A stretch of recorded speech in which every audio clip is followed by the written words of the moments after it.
The FLAME conference, in case you're wondering, stands for Family, Leadership, Affirming Marriage, and Employment.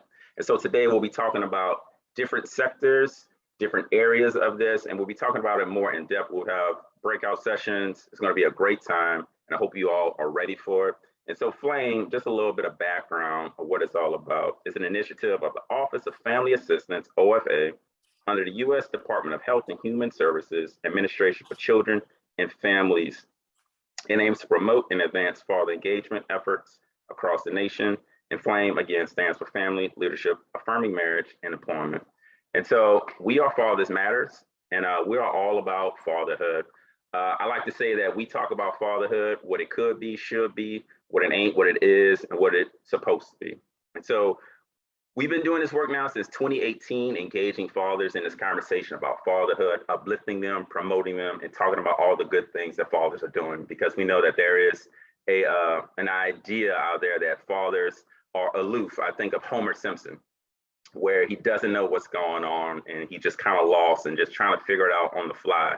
But rather what we do is we talk about the fathers who are actually out there doing the work, engaged in their families, engaged with their kids, and they're not really being talked about. And so what we're doing is we're providing a platform for them. And so again, thank you all for coming out, being a part of this conversation. I'd like to pass it over to Mr. Farron Clark now. Good morning. It's great to be a part of focusing Fatherhood Flame. It's just a great thing to be a part of this. I'm the coordinator of a Black male retention program at Nicholls State University, my alma mater, and I'll be emceeing for today. It's great to be a part of this thing. When we talk about fathers, you know, every father is a son. Everyone has someone that they look to or hope to look to help them to the next stage. And so this conference is focused on various aspects of fatherhood, effective fatherhood, and branching out to people, providers who seek to engage and provide effective outlets for understanding and becoming better fathers. So welcome everybody. I'd like to introduce the first of our two speakers for the welcome Igniting the Fatherhood Flame. The first speaker is Dr. Armand Perry, Professor, BWSW, Program Director at the University of Louisville. So everyone, welcome Dr. Armand Perry. Thanks for that introduction. My charge here is to talk a little bit about fatherhood and the role and the impact of fathers, so as to provide some context or set the stage for the good work that we are going to receive later on in this session. So if I can, I'll go into screen share mode. I think it may require that whoever is sharing, stop sharing in order for me to be able to share my screen. Fathers Matter, Flame Community Conversations is what we're. So the first thing I want to do is just sort of, again, provide a backdrop for where we are as it relates to fatherhood. We know that in the last 30 to 40, 50 years, there's been a decrease in what many would call traditional family forms. And by traditional family forms, I'm talking about things like nuclear, married, two-parent households. For any number of reasons, we're seeing fewer and fewer families who represent that sort of a family constellation. We know that during that same time, we've seen an increase in non-marital childbirths, and we know that this is more pronounced with low-income families and also racial and ethnic minority families. There's some reasons for that we'll get into in a few minutes as well. Similarly, we've seen increases in multiple partner fertility. That's just the idea that sometimes people have children with more than one co-parenting partner. And as a consequence of all of those things, there's a body of research that suggests that fatherhood is sort of being conceptualized as a new package deal. And with that, what that means is that more is required of men than has ever been required for them in order to achieve the title of a good dad, right? So in days gone by, simply being a financial provider, maybe a protector, a disciplinarian was all that was required for people to be identified or labeled as a good father. But now we know that for any number of reasons, dads are expected to engage not only in traditional behaviors like financial provision and breadwinning, but they're also expected to be more involved in nurturing and caregiving. And so there is a new set of expectations for dads as it relates to what it is that society is looking for from them. At the same time, it has become more and more difficult for men to fulfill some of those traditional roles. And so, again, we live in some interesting times around fatherhood in that we're expecting more of dads at the same time when fewer and fewer resources and fewer supports are made available to them.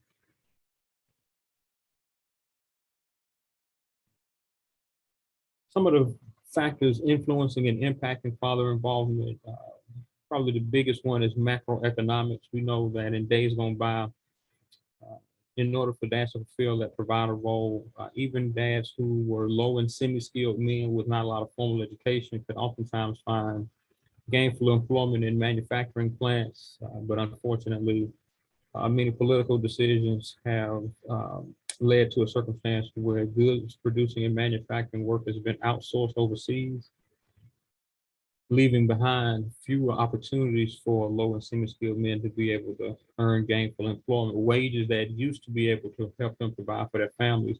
Those days, in many ways, are behind us, and that has led to many of the changes that we've seen in the family formation, particularly in low-income and racial and ethnic minority families. We know that public policy plays a role in the extent to which dads are able to play active roles in their children's lives. Things like child support policy, where we've seen increasingly punitive policies over the years, while at the same time not seeing similar types of federal guidelines around visitation policy and things along those lines have led to a circumstance where through public policy, we've reinforced the idea that dads have a financial obligation to their children, but we've not, through policy anyway, reinforced the idea or supported the idea that dads should be positioned to take active roles in their children's lives. So there's a little bit of a disconnect there. Social service systems play a role in this. Traditionally, social service systems have been the domain of women and children. The conferences like this give us hope and optimism that we're starting to see some of those changes, but it still remains the case that many social service systems and agencies are reluctant to engage dads. This is even more so the case when we're talking about, again, racial and ethnic minorities, particularly African-American dads. Oftentimes there is a lack of awareness and a lack of training that makes people reluctant and ineffective in their attempts to engage African-American fathers. And so we know that the social service system has a role to play in either supporting and facilitating or truncating and serving as a barrier to dads taking active roles in their children's lives. We've talked a lot about family structure already and the changing sort of demographics there, so I won't spend much time there. And family of origin and paternal identity. I think Daryl was mentioning a few minutes ago that every father is also a son. And so there's a narrative, there's a history, there's a socialization that happens in our families of origin, and those things shape us in many ways as it relates to our paternal identities and our paternal behaviors. And so many dads that we work with sometimes struggle with the reality that they themselves do not have active fathers, and they sometimes have difficulty moving beyond what it is that they have not seen because they've not had models. And sometimes we have to exhibit and demonstrate a little bit more patience to help them move through some of those challenges. And as I would imagine, many of you all are becoming more and more familiar with the issue of trauma and trauma-informed care, right? So one of the important things here is that we begin to move away from questions like, what's wrong with you, and start asking questions like, well, what has happened to you, in response to the increasing understanding that people are being negatively impacted by having been exposed to any number of traumas, either in their family of origins or in their communities, and these things having implications for their roles as fathers. So just a few quick things here. Again, we know from a social service standpoint, and some of this we've touched on, this is just sort of a reinforcement. Fathers are oftentimes seen as marginal and not directly relevant as it relates to child welfare work. We know that in many cases and instances, this was also the case for me when I was a CPS worker, we regularly remove children from their families of origin with very little connection or interaction with the children's father. As a consequence, dads again got pushed even further to the margins of their children's lives. And as we've already alluded to, there's a body of research supporting the idea that social service providers are oftentimes reluctant to engage fathers, even when there is no risk for abuse. We know that although there's relatively little known about engaging men, we do know that best practices suggest that we need to start engaging them early on, because early involvement is a predictor of subsequent involvement. And that when we're working with dads, it's not the same as working with moms. And so we need not try to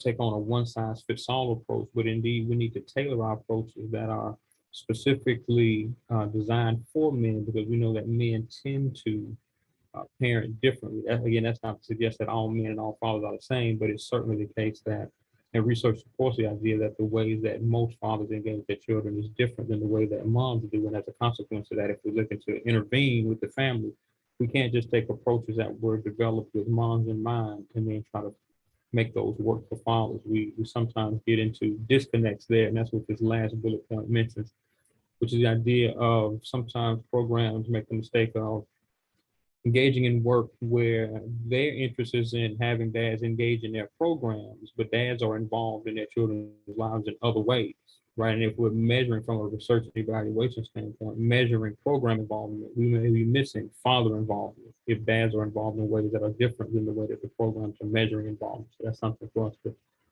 keep in mind.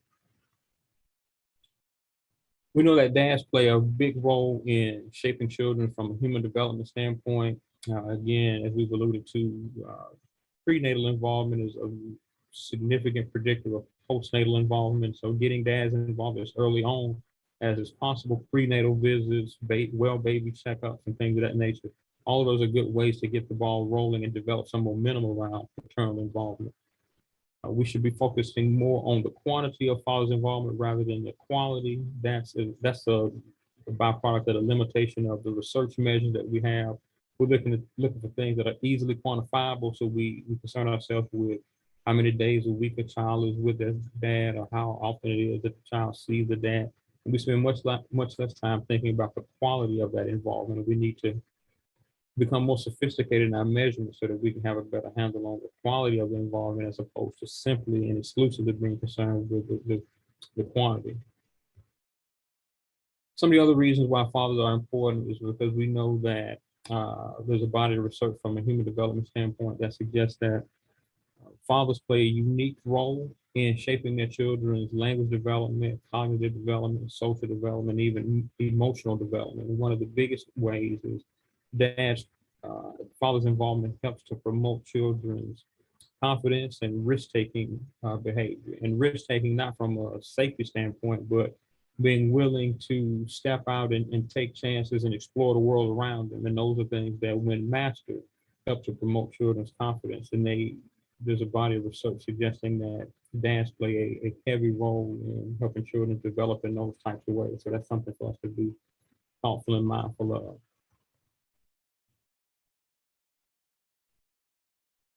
It's tough to talk fatherhood without talking co-parenting, especially given the demographics of our families in the way that we were talking when we first opened up, in terms of decreases in marriage and increases in non-marital childbearing. And so from a co-parenting standpoint, there's a body of research that points to the fact that if we can combine maternal encouragement and facilitation with father engagement, what that produces is what I call a virtuous cycle of co-parenting relationship quality, where moms are encouraging dads to be involved, and when dads take those opportunities, what happens is it sort of continuously develops a cycle of more and more encouragement, which begets more and more involvement, which is related to the idea of fathers taking on more and more of the nurturing and caregiving responsibilities, which reduces maternal parenting stress, and all of those things support positive and engaged parenting from both mothers and fathers. And so right before I end, again, as a social work practitioner, I like to be solutions focused and like to bring practical and tangible tips and strategies to any presentation or talk that I do. And so I would leave you with just a couple of recommendations for agencies and practitioners. One thing we want to do is we want to be mindful about our attitudes and our biases. Again, if we've been trained and socialized here in the United States, it's likely that we've been trained and socialized in a context that suggests that fathers are less important parents and mothers, and we know that that's not the case. Dads are equally important for all the reasons that we've already mentioned. I think it's important for our agencies to assess their father friendliness from a physical standpoint, from a policy standpoint, from a procedure standpoint, from an intervention standpoint. Take a look at ourselves and reflect on the work that we're doing and make some determination as to whether or not we are creating atmospheres or environments that are conducive to having dads in and around the space. Similarly, it's important for us to take on the attitudes that dads are fathers and are assets and can make positive contributions to not only their families, but also their communities. Doing that through being committed to engaging fathers and also doing things like we're doing here with this Flame Conference, which is about collaboration and partnership with agencies across, in some cases, the local environment, but in other cases, nationally and even internationally. How is it that we can learn with and from one another so as to put ourselves in the best possible situation? That is most of what I have, but I did want to share with you a few other fatherhood resources, and their resources on these websites for practitioners, uh, administrators, but also just dads in the community, right? So at all levels, there are resources available on these websites: the Fatherhood and Research Practice Network, the National Responsible Fatherhood Clearinghouse, the National Fatherhood Initiative. For those of us who have smaller children, ages of 0 to 3, again, all about getting off to that good start, having dads play an integral role in their children's development. That is my time. I'd be glad to continue the conversation.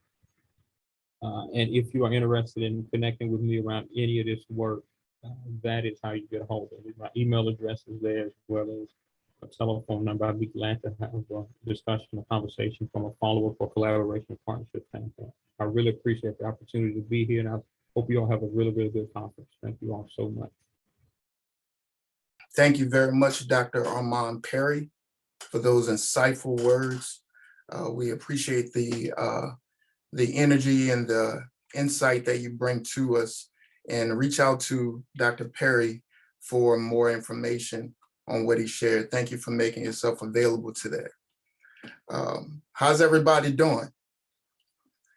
How about we start with this? What if anything, if you could tell, maybe we could send it to the chat. If you could tell, and this is open to any and everybody, all right, in the chat, if you could give some advice that you've learned or that you are learning about fatherhood that maybe some people may not know right off, maybe it was a surprise to you. Just go ahead and put that in the chat, and we'll talk about that for a little bit before we get into our next presenter, Dr. Ken Harris. So once again, thank you, Dr. Armand Perry from the University of Louisville. So what if you could say one piece of advice or one thing you've learned, go ahead and put that into the chat, or we can just start a conversation right now. So we want to do that before. Let's see what we got in the chat, or if anybody wants to tap in and share. All right, so Mr. Bob Letcher says, give men a voice. Yes, a voice. Voice is very powerful. Voice is very necessary. As everybody's a listener, we can hear, but what are we listening to? What are we taking in? Thank you, Bob Letcher. Jared Hall says, I was surprised that fathers that are seeking out help rarely hear someone tell them that they are proud of them, right? That affirmation is so important. All right, so thank you, man. These are some great responses. Thank you, Dr. Perry. Thank you, Dr. Perry. We'll go with one more. Robin Grunfeld says, this may be this may have been a no-brainer, but I love hearing that prenatal engagement is a predictor of future engagement. Interesting, interesting. Thank you. It's a predictor. Fathers matter. Daryl Creasy says fathers matter in all stages of life, for the family at large, for the kids, and for the mom. Bob says, affirm, approve, and celebrate is what I tell my men. The affirmation is so important, as we just heard. Dawn Collins says, I am a doula and see that firsthand at Robin. So thank y'all very much. So we'll continue on. I apologize that I skipped the overview, the agenda, the welcome, igniting, that's at 10 a.m. The Fatherhood Flame, and the 10:35 session, kindling the flame barriers. Well, we're gonna break around at 11:15. Thank you very much. And at 11:20, we'll continue with session 2, kindling the flame opportunities. Kindling the flame of fatherhood involvements, opportunities. The presenter and facilitator will be Dr. Latrice Rollins, Assistant Professor, Morehouse. So we'll continue on from where we are. I appreciate everybody's patience and participation at this wonderful event. So we'll move to our next speaker at the first part of this Focusing the Fatherhood Flame conference. Our next speaker is Dr. Ken Harris. He is the Vice President of Community Engagement at the Community Foundation and the Director of the New Haven Federal Healthy Start Program. So at this time, Dr. Ken Harris. Oh, good morning, everyone. So quick correction. So I am not doctor, so I want to make that correction. That's Ken Harris, and I'm actually no longer with the Community Foundation. I'm actually an executive project director and engagement lead for the National Institutes for Children's Health Quality, which is called NICH. Thank you so much for that correction. And here at NICU, we're based in Boston, and we're a national organization, and we manage the Healthy Start TA and Support Center, supporting the 101 Healthy Start grantees around the country. So that's kind of where I am, and just wanted to make that clarification. I'm very happy to be with you all, and just to take a few minutes just to welcome you all for this conference and hopefully inspire you all to talk about just the impact that fathers can have on families and communities. And that's really what our nation work is up to when it comes to fatherhood in the 21st century. It's really talking about fatherhood and fathers in context to their families and to communities. Not only are fathers good, we're good for family, but it's also important to acknowledge the role that we play in community. And all of your organizations that are represented here are about supporting our families and their communities. And so I want to share. I only have a couple of minutes, so if I do that, if that's all right.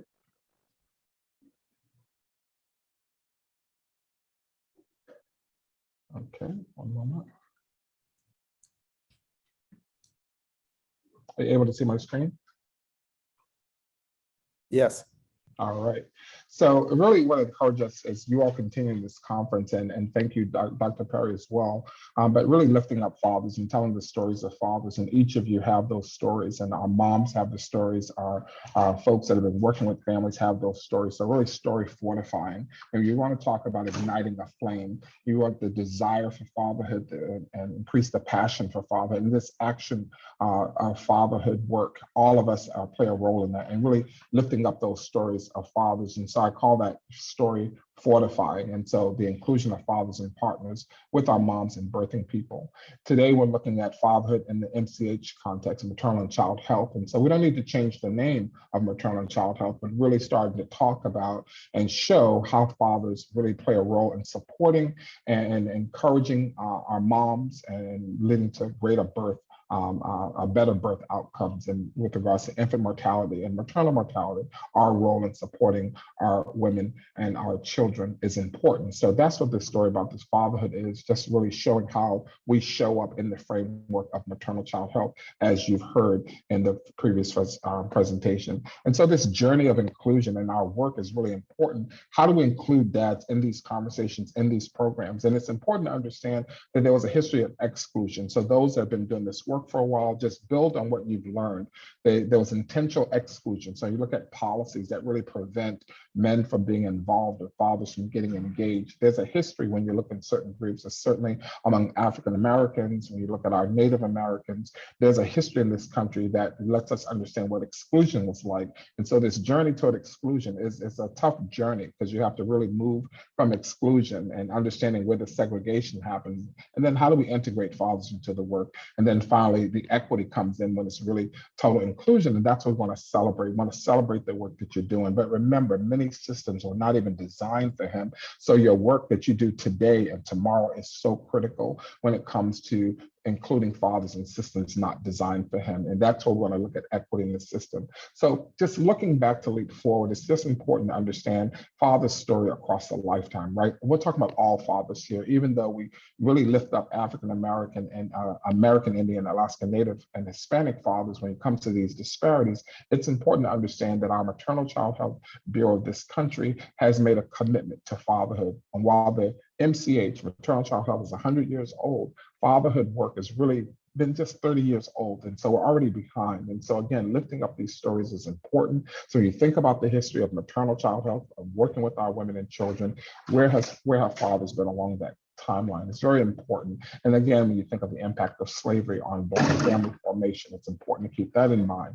And that helps us understand the struggle to getting to where we need to today. And when you look at our American Indian population, again, we understand the struggle with those families. And so men were rendered invisible at one time. Fathers were invisible, right? And so we're making him visible. And that's part of what the 21st century fatherhood work is about. And that's what the flame is about. And I'm feeling that the flame is like important to be on fire about this. So really lifting up fathers as we move forward into this work and continue this work, doing it in an age of mass incarceration. And so that's our backdrop. And then where you are, it's important to understand that context, because 95% of men incarcerated happen to be fathers. And so we need you all to be those inclusion champions, to lift up the stories of fathers, to talk about that positive impact on family, positive impact on community, and really talk about how do we prepare our community to even receive our men and fathers back, and how we support them even when they come back, and so they don't have to be crushed under the shadow of probation or parole. Really, how do we support our fathers again as we do this work? And so my encouragement to you throughout this conference is just to remember the challenges that we have, but certainly stay passionate about what you're doing and let that flame just take that to where you're going, and set other things on fire for fatherhood. And that's fanning the flame of fatherhood, and looking at those systems, as you've heard, that prevented him from being involved, and then think about how do we connect fathers. And so I think this conference is terrific, and it's important that we all understand and get on the same page, but that we all begin to lift up those stories. How do we remove those barriers for fathers? How do we become inclusion champions and really bring our fathers together and show the positive impact that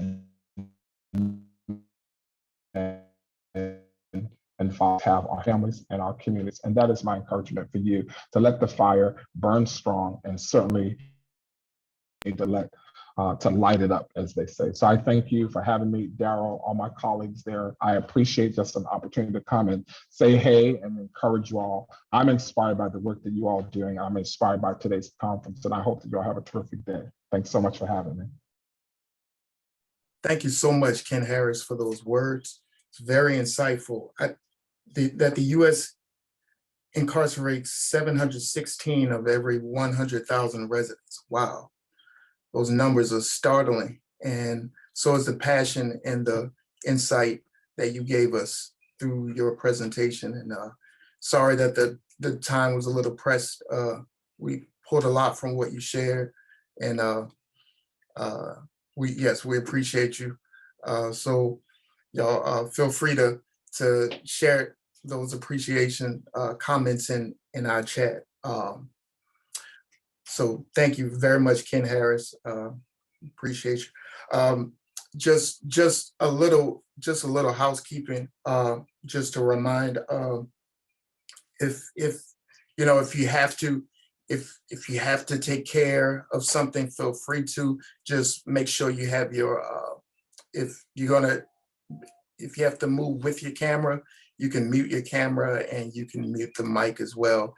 Thank y'all so much for being here, a part of this amazing conference, focusing the fatherhood flame.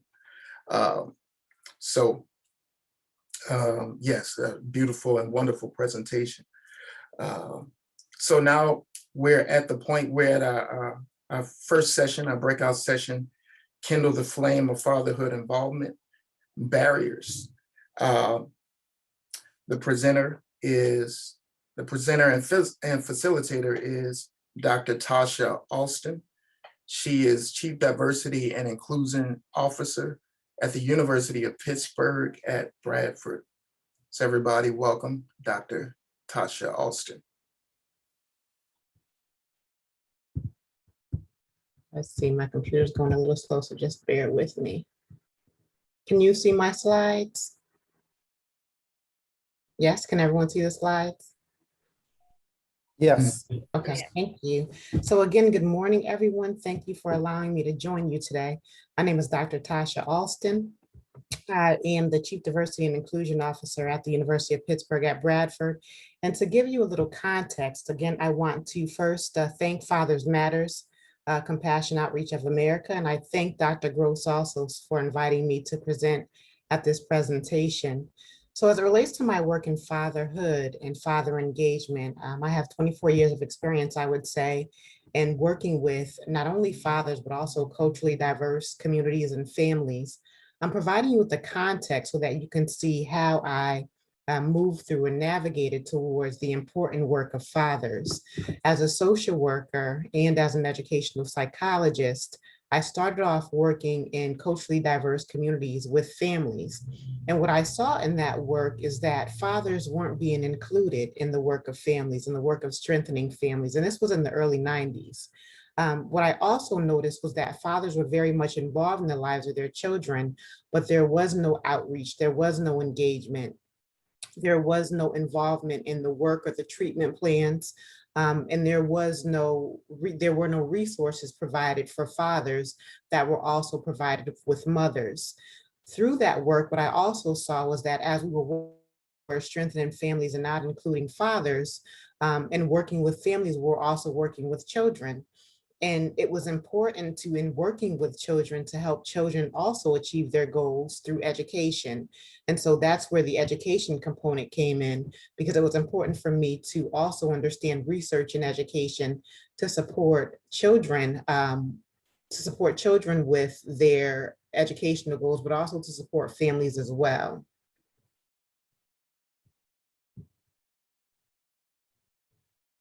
So collectively, through the work of working in communities, it was important for me to begin to identify ways to challenge the narrative, of fathers not being involved. We know that with fathers, especially African-American fathers, they are the most involved fathers. However, there's a myth in the narrative that indicates that African-American fathers were not involved.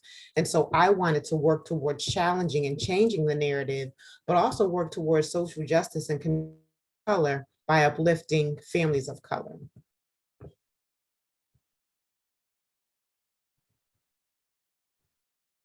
So we know that as it relates to education and working with families, especially fathers, the education positively affects the lives of children and families. We also know that education is a utility vehicle. Therefore, the work that I do works towards challenging the master deficient narrative that exists and unfortunately persists on African-American fathers, although that narrative is now changing, and to challenge and change the narrative as it relates to African-American fathers. When we think of barriers, especially barriers in the literature and perspectives, we know that the literature is improving. However, regardless of class, African-American fathers don't have a voice in the literature on parental involvement. And so when we think of barriers, this is a barrier. the fact that African-American fathers who are the most involved, very much involved beyond all other father groups, do not have a voice in the literature. Their voice is often silenced, marginalized, or muted, and not included. This is a barrier. This information tells us that a gap exists in literature and parental involvement. Not only has a gap, but it also has a racial and gender bias that favors the involvement of mothers and also white middle-class fathers. Therefore, the involvement that fathers have, specifically African-American fathers, is often marginalized. And this too is a barrier. In addition, the literature largely portrays African-American fathers from a deficit perspective that portrays African-American fathers as missing, not involved in peripheral in the lives of their children's personal and educational lives. Again, this is a myth. We know that through the research that and I'll speak about it later, that African-American fathers are the most involved fathers. So we know through the barriers that I've mentioned that there's a need to privilege the voice of African-American fathers through their own stories to understand their involvement and to understand their perspectives of involvement. So one way to close the gap, if you saw earlier, I recently have a book out. It's African-American Fathers' Involvement in Their Education. And this book closes the gap by giving voice to African-American fathers. You hear about fathers through their own experience, their own perspectives, to their own stories. It also unapologetically focuses on the contributions that African-American fathers make in their children's personal and educational lives. This is important, again, because when we think about challenging that deficient narrative and changing that deficient narrative, it's important to tell what the real story is. And the real story is that African-American fathers are engaged, involved, and want to be involved. And so this book unapologetically and purposefully gives voice to African-American fathers and unapologetically places race in the forefront of the research. As indicated earlier, when you're talking about identities, we must talk about the full identities of African-American fathers. And we understand that race is not only putting race in the forefront, not only values, validates, and respects the full identities of African-American fathers, but we also have to examine the context of how race affects African-American fathers as a father. Ways to overcome barriers are through being unapologetic. Again, be unapologetic in acknowledging the contributions that African-American fathers make in their children's education. Challenge the deficient narrative. Again, African-American fathers are the most involved fathers. And so it's important to make sure that that research is known and to make sure that in the work that we do, that we're challenging the narrative and also saying what the true narrative is. And as Dr. Perry indicated earlier, acknowledge the contributions that African-American fathers make, not only in the lives of their children and families, but also in their communities as well. And through those contributions, talk about the complex environment, complexity as it relates to the lives of African-American fathers, because through that narrative, we can work to humanize African-American fathers, because again, the narrative and the images in the media are so deficient. We have to find ways to overcome that narrative and overcome those images. And so again, by acknowledging the contributions and really saying the true involvement that African-American fathers have. Again, related to the research, when I say African-American fathers are more involved, and here's the research. So in 2011, McFadden, Thomas, Lamunda, and Cabrera indicated that African-American fathers are more involved than both Latino fathers and their white counterparts. So for example, African-American fathers have the highest number of involvement at 90%, with Latino being next at 79%. I'm sorry, African-American fathers are 82%, and white fathers coming in last. So this research is pivotal because it collectively tells us through the research that African-American fathers are the most involved fathers. Hence, this research challenges the master deficient narrative, and it also tells what it really is that African-American fathers are the most involved fathers to counter and challenge that myth. We must understand when we think about overcoming barriers, the importance of value, validating, and respecting the involvement that African-American fathers have. The involvement that African-American fathers have does not look like white middle-class standards of involvement or the white middle-class standards of involvement that educators prefer. So in other words, African-American fathers are involved, but not in the school environment. They're involved outside of the school environment primarily. Educators prefer engagement that happens within the context of schools. And so it's important to have wider and more diverse perspectives of involvement.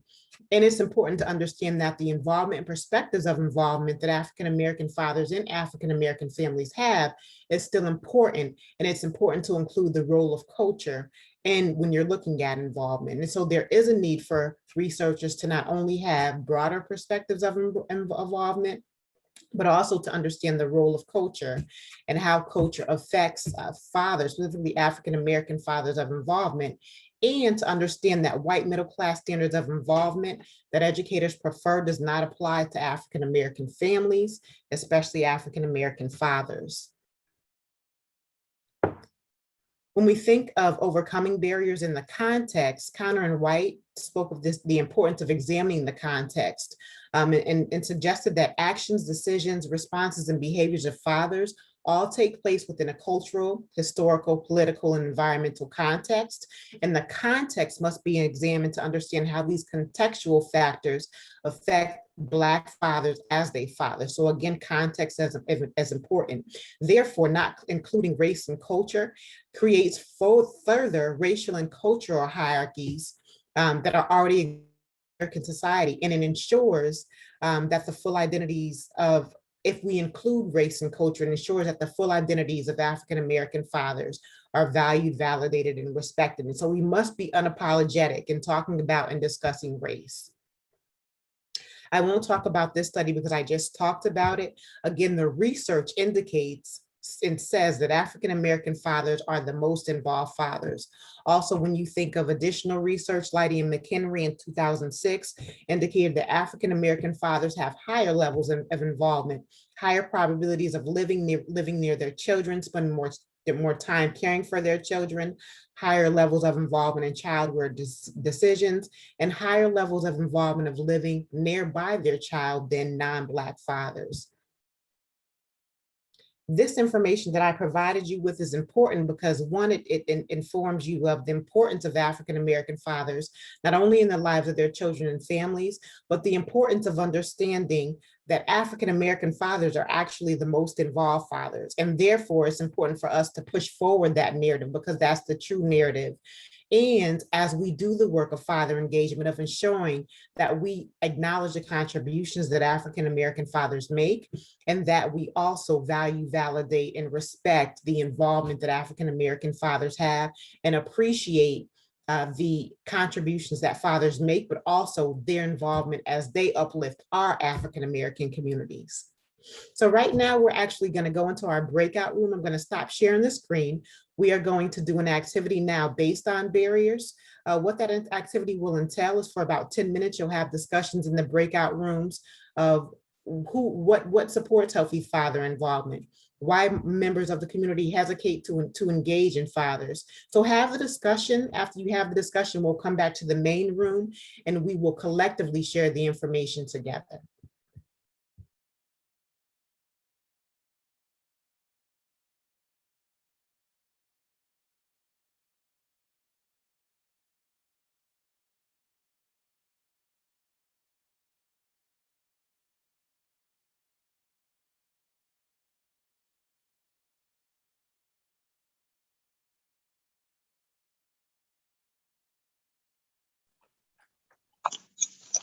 We had the discussion and we had excellent discussions based on some of the barriers that persist related to what gets in the way of supporting healthy father involvement. Also, why might community members hesitate? Can you share some of the discussions that you had or some of the things that you discussed in your groups?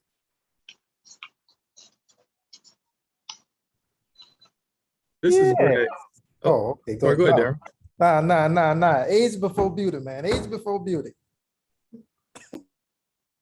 All right, I was still gonna go second, but yeah, we're in group 3. And these gentlemen, like say, Kevin, Jared, and Garrick, man, they started straight off. You know, it was a stigma. They're, like I say, trying to get through that stigma of help, like I said, we're supporting fathers. We are doing the things we're supposed to be doing, but getting past that stigma. And they were using examples from the birth process and to just going to doctor's appointments.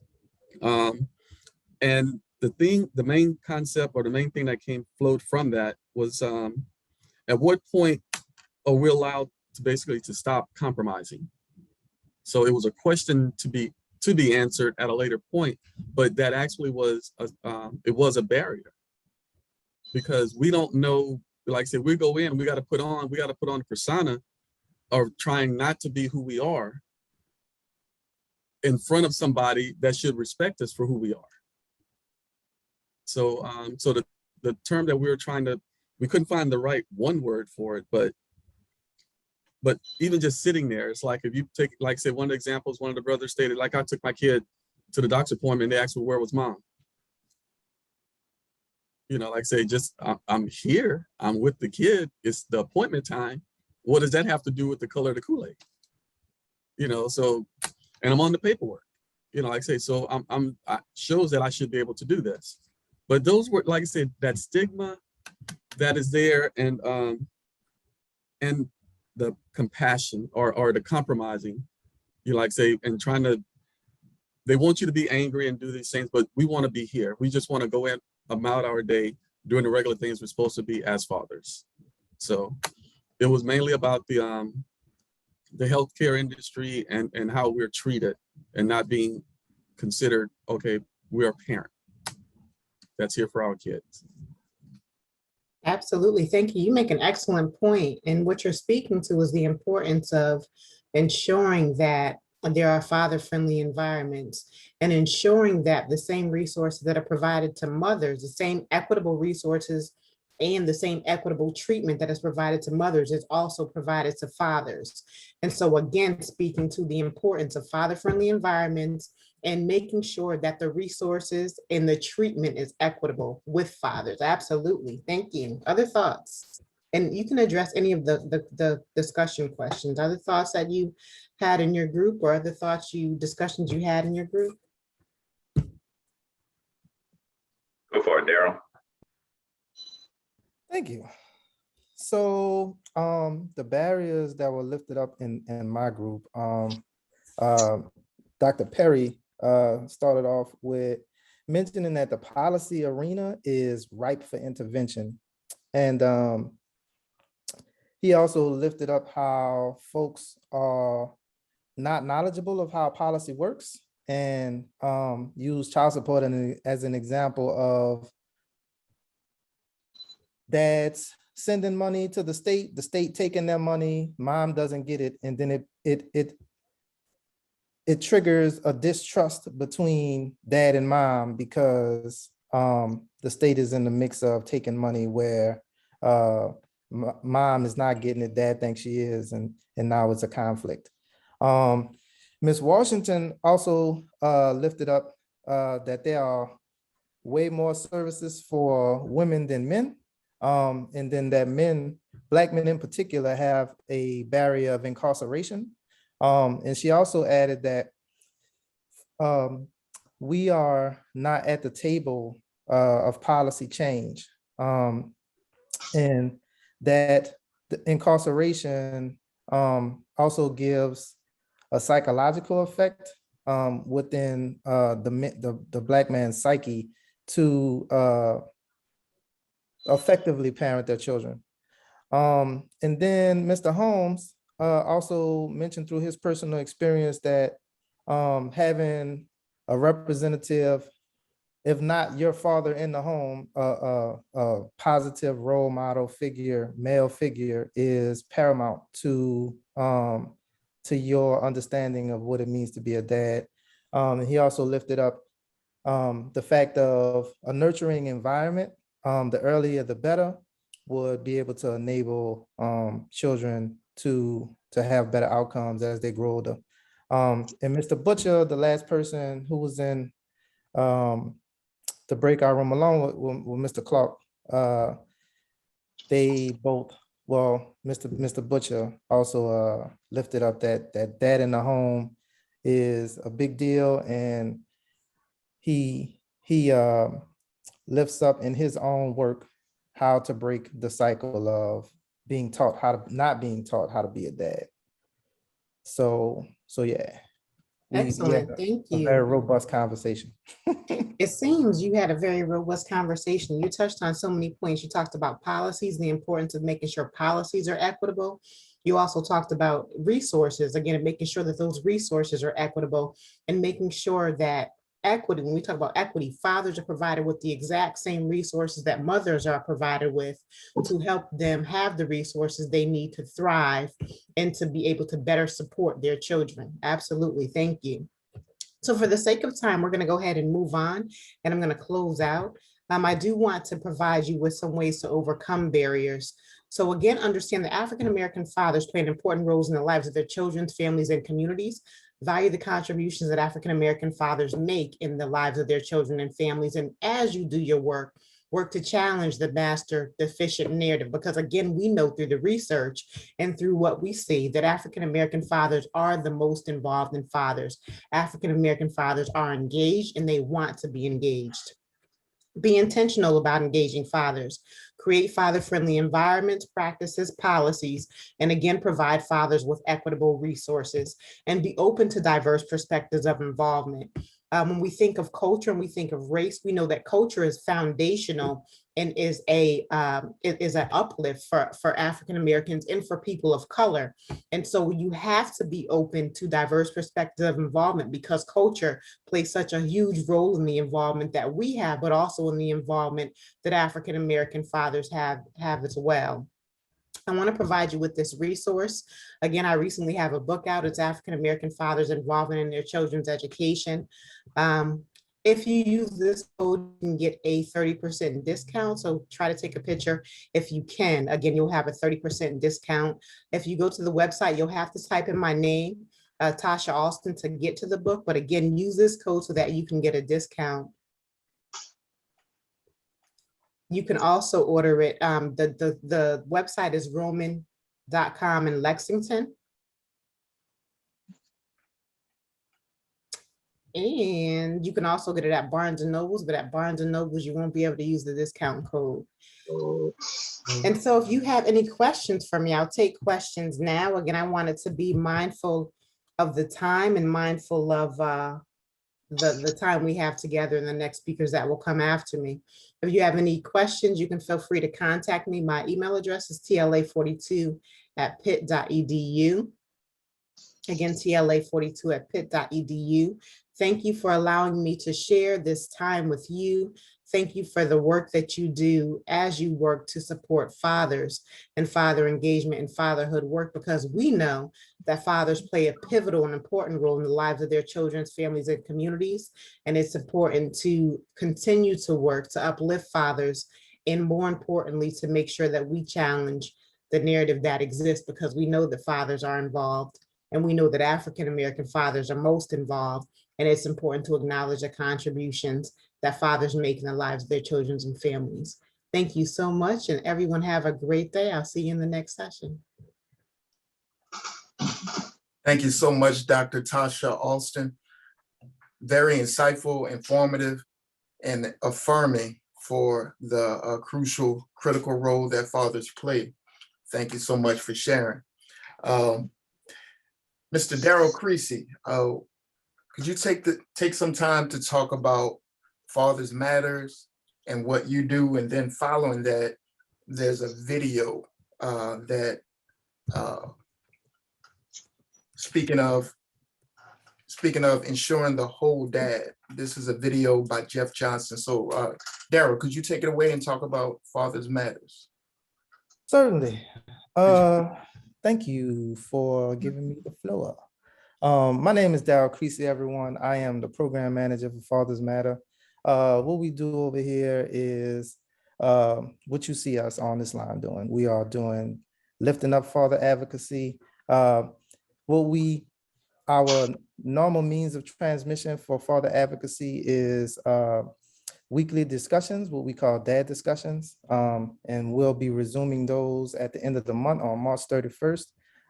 There's a flyer that's going around somewhere that we'll present later.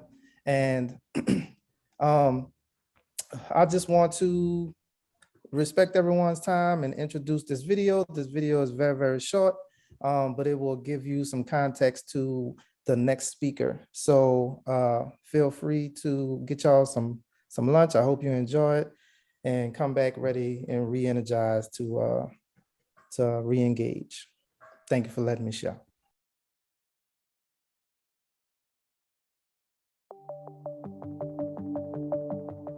There was one great practitioner who said some time ago that when a father is not involved in a child's life, the assumption that you should have from the very beginning is that he wants to be there. And if you start from that premise, then you say, well, if he wants to be there and be engaged in the life of his child, what are the barriers that stand in the way of him doing that?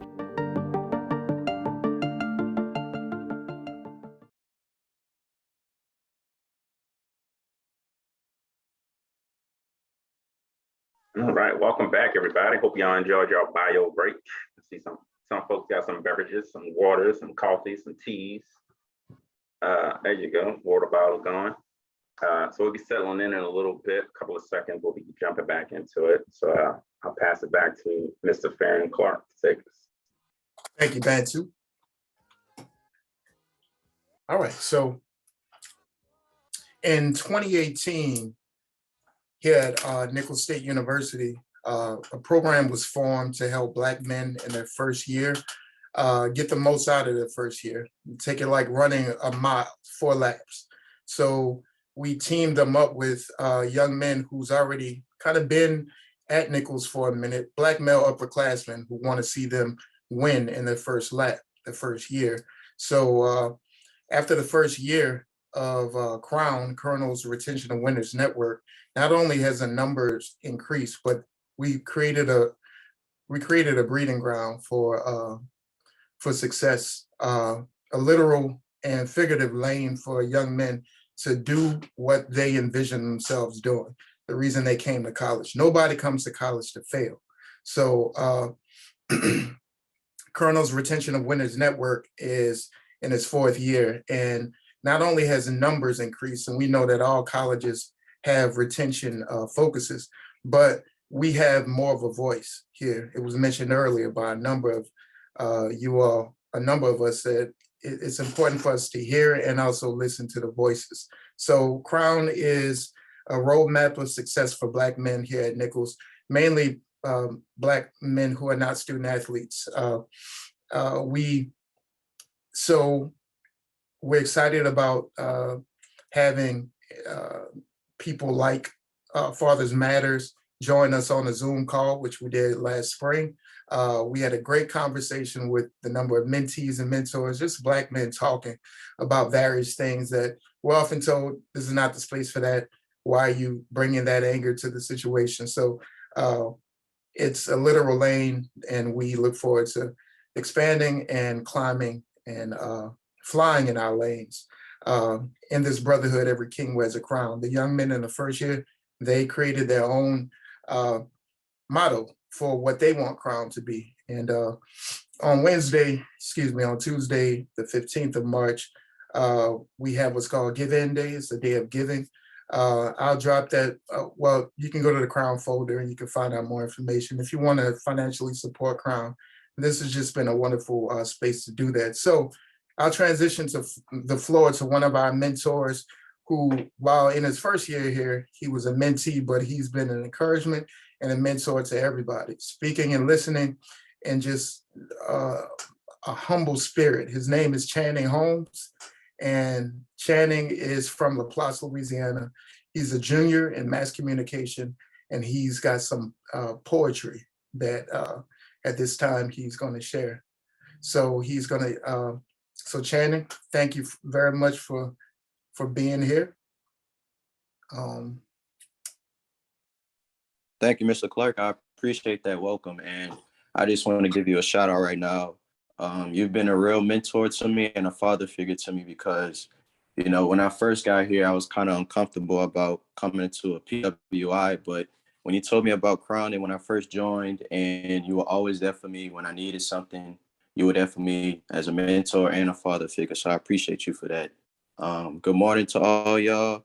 thank you for allowing me to be here and express my words and my different perspectives. Thank you to everyone who's spoken so far and everybody who's here in the meeting. I think this discussion about fatherhood is very important because fathers are important in society. I've had a lot of father figures in my life. Like I mentioned in the break room, my father wasn't in my life as much as I wanted him to, but thankfully God blessed me with a few father figures in my life, and they've shaped me into the man I am today. So I don't want to take too much of y'all's time. I do have work in a little bit, so once I finish this poem, I'll have to unfortunately leave. But I'd like to share this poem real quick with y'all. It's called A Father's Lasting Effect. And I made this poem yesterday and I finished it late last night. And it's basically about, a lot of times when we're assigned a job, the job description says that we have to do this, but in order for us to go above and beyond and to do the job as best as it can be done, we have to go outside the job description. So I'll go ahead. A father's lasting effect. The role of the father is simple: to provide and protect. But is that all a father can be? Can he have a lasting effect? Can a father be a role model despite his own past? Can a father teach his child how to shave? Can a father teach his child how to cut grass? You see, some fathers are not present. Their absence is loudly heard. Are you really surprised to see your child in the streets? Are you really surprised they couldn't get past third? You see, fathers are needed in our world to provide and to protect. But you see, fathers can do much more than that by creating a lasting effect. Thank y'all. Thank you, Channing, for those words. Thank you for your spirit and willingness to generously share from your heart. Wish you the best with the rest of your day. Thank you, Mr. Clark. And I would just like to let y'all know I do have a blog website that I started a couple months ago. I'll leave that in the chat before I head out. But I hope y'all have a good day, and thank y'all for allowing me to speak. You're welcome. Thank you. Very touching. So as we move on, we'll move on into our second session. Thank you again for those words, Channing. Kindle the flame of fatherhood involvement, opportunities. The presenter and facilitator is Dr. Latrice Rollins, an assistant professor at Morehouse School of Medicine Prevention Research Center. So at this time, let's welcome Dr. Latrice Rollins. Good morning. Good morning, everyone from Atlanta. Thank you for this invitation to present and facilitate this important conversation today. I am very cognizant of the time. I am before lunch, and so that means I'm not going to keep you long at all. I do lead several community-based research projects focused on increasing service provision to engagement with fathers. Also, my favorite saying about father engagement is similar to the Frank's hot sauce saying, I put that on everything.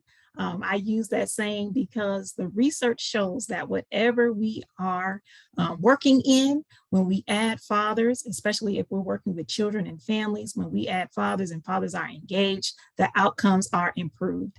And so as a social worker by education, we are trained to recognize the strengths of our clients as well as the strengths of our families. So echoing my fellow social worker, Dr. Perry, I see fathers as strengths and assets. And so this session around now taking those barriers that you identified and focusing on opportunities is just right up my lane. So assets are useful and they are valuable. If we are not engaging fathers, then that is a missed opportunity. Fathers are often underutilized resources in our efforts to improve child, family, and community outcomes. I was recently doing a workshop on father engagement with some School of Social Work students, and we talked about how their relationships with their fathers versus their mothers were different. There were opportunities where they, shared certain things with their fathers that they didn't share with their mothers. And so as practitioners, as providers, if we're not getting the full picture from both parents, we don't have a comprehensive, opportunity to act on information, that can really help our children if we're not asking both parents. So regarding community outcomes, my colleagues here in New Orleans did a report on the underutilized potential of African-American men to contribute here in New Orleans on the growth of the New Orleans economy. And so even in this pandemic, as tragic as it may seem in terms of exposing and increasing the existing disparities related to health, related to economy, related to racism, there have also been some great opportunities. So while I would have loved to be there with you all today in person, the ability to communicate and collaborate with you all using technology has been a great opportunity that has come out of this pandemic.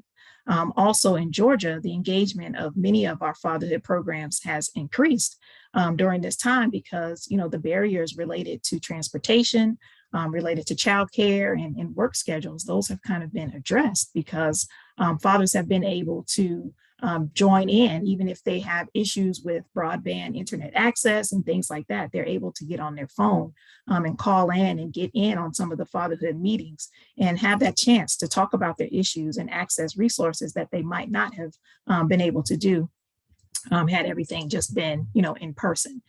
And so in our book, Engaging and Working with African-American Fathers, we conducted a study. There's a study that's covered in the book, actually, that talks about working with new and expecting fathers in New Orleans. And we found that fathers had no formal support from organizations that were, related to their parenting or other resources that would help them with their transition to fatherhood. And this is concerning because the research shows that pregnancy and immediately after are the best opportunities to engage fathers. That prenatal period or the time of pregnancy is called the golden opportunity. And that's a time where you can engage fathers. Also during the postpartum period or after delivery, that's called the magic moment. And so these are critical times for providers, for staff and researchers to engage expecting fathers or new fathers, because like mothers, they are particularly open to advice, open to support, and open to information. So despite the barriers, there are great opportunities to work with fathers to ensure that we help them, their children, their families, and their communities. So as you all have identified some of the barriers and some of the needs, it's also important to identify the assets, the strengths and opportunities in your community. When we implemented the community mobilization approach here in Atlanta, that's an approach that was developed and tailored by the National Fatherhood Initiative to promote and support father involvement. We conducted first a community needs and assets assessment. And so we, again, didn't just focus on what were some of the needs and some of the barriers, but turned to some of the assets. And that allowed us to ask fathers, community leaders, state and local government agencies, and other service providers about some of the existing programs and resources that existed in the community that actually served fathers or had some resources for fathers. And so this ensures that we're not duplicating efforts and that we are building on and maintaining resources in the community that are already working well. And so you may have also heard of the term asset mapping, which is a process for identifying and listing key services, benefits, and resources within the community. That can include individuals such as current subject matter experts in your community. It can include organizational resources, physical space, institutions, associations, a number of things that already exist in your community that can help to address some of the barriers that you have identified. Having done some fatherhood work with my colleagues in New Orleans, I know that you all have strong fathers, you have strong advocates, you have organizations that you can partner with to address the identified barriers. Many individuals and organizations in New Orleans are already supporting fathers and future fathers, including the organization sponsoring this conversation today, COA, the Fathers Matter program. You have the Silverback Society. You have Dads on Duty, which received national recognition for their efforts in the schools. And so as one of the reports on fathers in New Orleans states, supporting fathers is not the domain of just one or a few organizations, social service organizations, nonprofits, educational institutions, workforce development organizations, philanthropies, businesses, and policymakers all have an important role to play in engaging fathers, whether it be through ensuring services are father-friendly, teaching parenting skills, providing healthcare services for low-income fathers, offering job training in lieu of incarceration for fathers who are behind on child support, providing intensive employment assistance. These are all different ways that we can address the barriers together to better promote and support father involvement. When you identify these assets and think kind of out the box, working with others across in different sectors, getting out of your silos, to really identify all the different opportunities for cross collaborations that can truly serve and really help the children and families that you all are really trying to serve anyways. Everyone is trying to work with the same communities and all of those. If we come together, we're truly better together. You can also identify opportunities to address barriers by conducting a father-friendly assessment. I believe this was mentioned before in terms of how fathers feel when they go into certain places, whether it's a doctor's office or school, or even some of the agencies, social service agencies or health departments. But these father-friendly assessments are free. They're available online. They will help these agencies identify strategies within their leadership structure, within their policies, their procedures, with the need for staff training, any marketing and community engagement that needs to take place. These assessments will help to improve father friendliness. We have conducted the Father Friendly Checkup, again, which is done through the National Fatherhood Initiative. We've done that with maternal and child health programs here in Georgia, and it has helped them to come up with ideas and action plans to better serve the fathers. So reframing barriers, that is where we're going right now. And so that means, in other words, you have an opportunity to change the way you view the barriers in order to take action. And so I hope that this brief kind of context and background that I provided was helpful and kind of sparks your ideas and get your mind going about now how you can come up with some opportunities to address some of the barriers. So I'm going to, if you have any questions for me or you have anything that you want to share in the chat, you can do that. I am going to pull up the slides to really introduce the activity that you all will be doing for the next couple of minutes.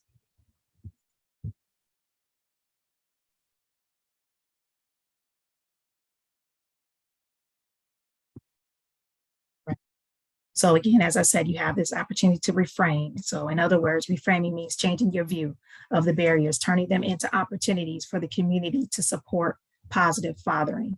What we would like you to do in your breakout rooms is to work together to determine at least one opportunity that we can personally pursue to improve father involvement in the community. So for instance, if one of the barriers that came up in your discussions was domestic violence, there are ways to think of opportunities to address that barrier. Community service providers can be trained to conduct high quality domestic violence assessments.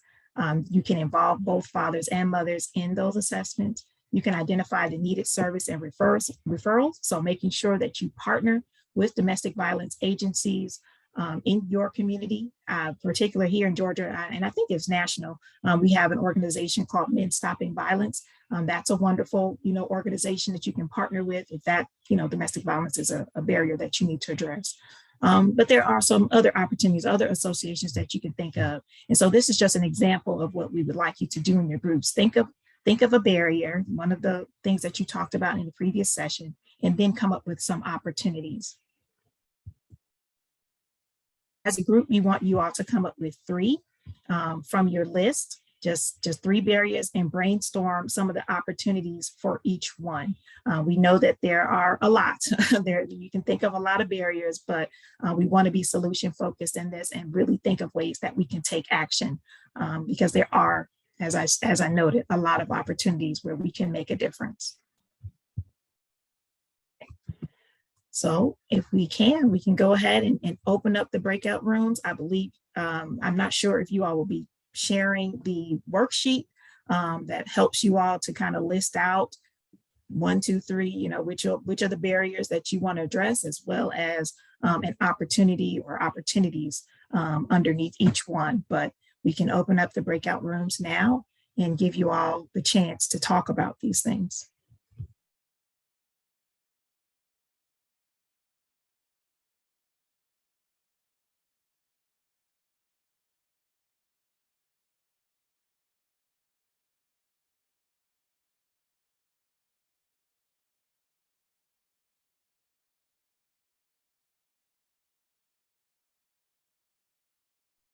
So my apologies, Ms. Washington, if you back. I know we got kicked out. My apologies. I ain't do it.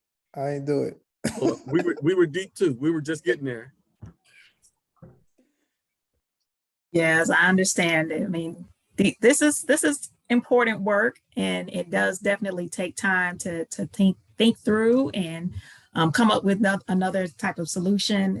You know, because we do get stuck on the barriers and all the problems, you know, and things like that. And so it takes us a while to actually get to talking about, all right, what are the opportunities? So I get it. We had a very short amount of time.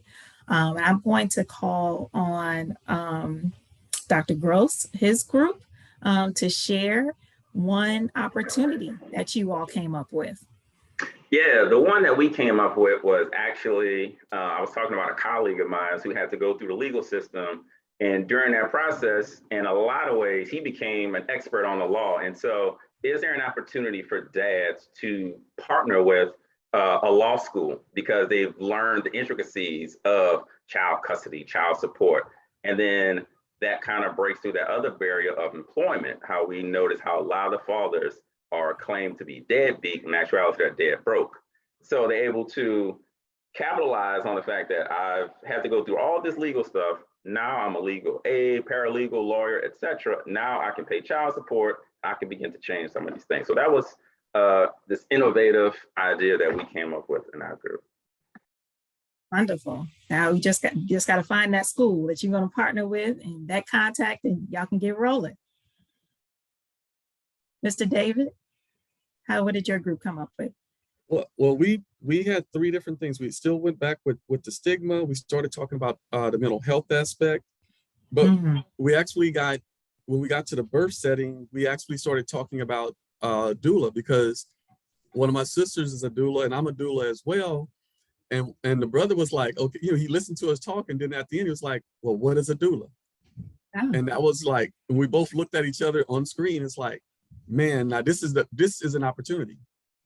Like I say, so we can share this information so they can understand what their rights are at delivery or at the hospital, but also that we as doulas, we're there at the beginning, working from the beginning of pregnancy, helping them to get connected with mom, and we're going to talk exercises and understand the development of the baby, and so they can be in tune with what's going on. So they're connected from from inception all the way through birth. So that's where we were, and the whole point was like understanding the dad's birth story, his birth story. You know, where was he? What was going on when he was born? And we talked about how mom, like I said, hey, if you don't know it, ask, you know, connect with your mom or connect with someone that was there when you were born to find out where you are, because you only know as much as your father figure or father knew, and they only know as much as their father or father figure knew. So it's like, so we're looking to gather more information on that one, but definitely, like I said, that birth story. Yeah, good. Sounds like some great educational opportunities across a number of spaces, whether it's with the agencies in terms of improving their attitudes towards fathers when they come in, and also educating fathers, making sure that they know about, like you said, their rights, and know about the role that they play, particularly in that prenatal to postpartum stage. So yeah, and we mentioned Healthy Start, and there are two located in New Orleans, so that they can definitely reach out and take part in. Absolutely. Great partners. All right, Mr. Creasy. So we also did 3 barriers and turned them into 3 opportunities. And our barriers were policy, father participation, and then racism. So we had a few for each one of them, but just in the interest of time, I'll just share one while I talk through them all. Policy, we mentioned having the administrators examine policies and make them equitable for fathers. at the same time, including fathers in these conversations that impact them and hearing father issues directly from them so that they issues can be addressed in the restructuring. Father participation, that's kind of twofold, having dads participate, and then also after the invite, having dads actually come in. So incentive buy-ins that relate to the culture of the dad, the locale, and then also thinking about assets in the community to be ambassadors for recruitment / outreach. And then racism, and we were talking about like if we should just focus on like specific items within racism or just talk about it in general. And we figured it would be in general, but more systematic racism. And the biggest takeaway from that was just having a common analysis of racism within that group.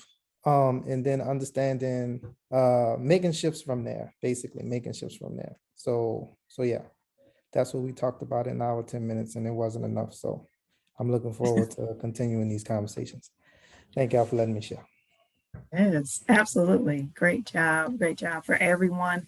There are definitely tools, as you were able to talk about. There were tools, there's frameworks, there are other agencies within your community that you can partner with and take these conversations beyond this Zoom room, right? And start to actually get some things in place. So I hope that this was helpful and that you all continue to keep the ideas going, continue the conversations, continue to connect with each other so that you can appropriately serve these fathers and their families.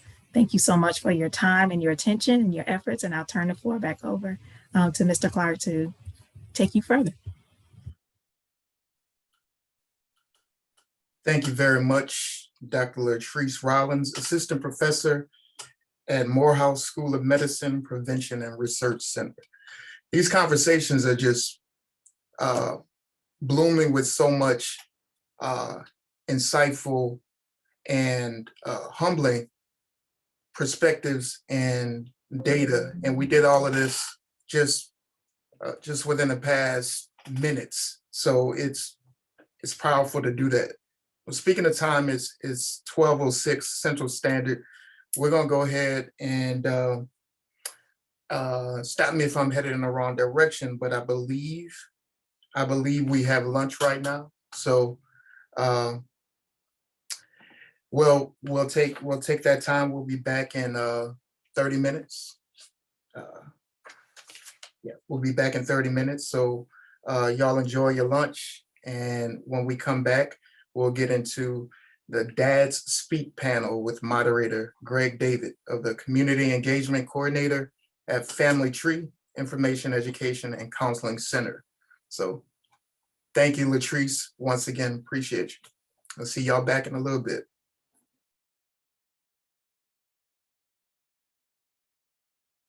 I hope that you had a great lunch or snack, whatever you were able to get in these last 20 minutes or so. My name is Shedrin Burnside, and I'm the Executive Director of Compassion Outreach, one of the hosts for today's event. And we've just had the privilege to work with a number of phenomenal organizations. And one of our co-hosts, she's unable to be with us today, but I did want to plug this amazing work here in the city of New Orleans. So Melanie Richardson is one of the co-founders of Training Grounds, and she also serves as the executive director. And Training Grounds is a nonprofit that assists families as well as professionals throughout the greater New Orleans area with creating learning-rich experiences for children and positive child-adult interactions. And so I just wanted to plug her work here, but also wanted to share this quick little video clip. So in just a moment, we are going to get to hear from dads. And we know that it is really important that we include the voices of fathers in the work that we are doing. And so take a look at this clip from Dr. Perry. When I think about the co-creation model as it relates to community engagement, I think that we do ourselves some favors there by sitting down with men, engaging men in discussion and conversation, authentic conversations with these men about what it is that not only that they need, but how it is that they would like to be served. You have to spend time in community. If and when you can do that, my experience tells me that people are able to separate folks who authentically and genuinely have their best interests at heart versus people who are there to make sure that they get numbers and that they get outputs and that they get outcomes, and that is their priority over and beyond whatever their well-being and the interests of the community are. The opportunities for community engagement in the context of fatherhood, I think, are limitless.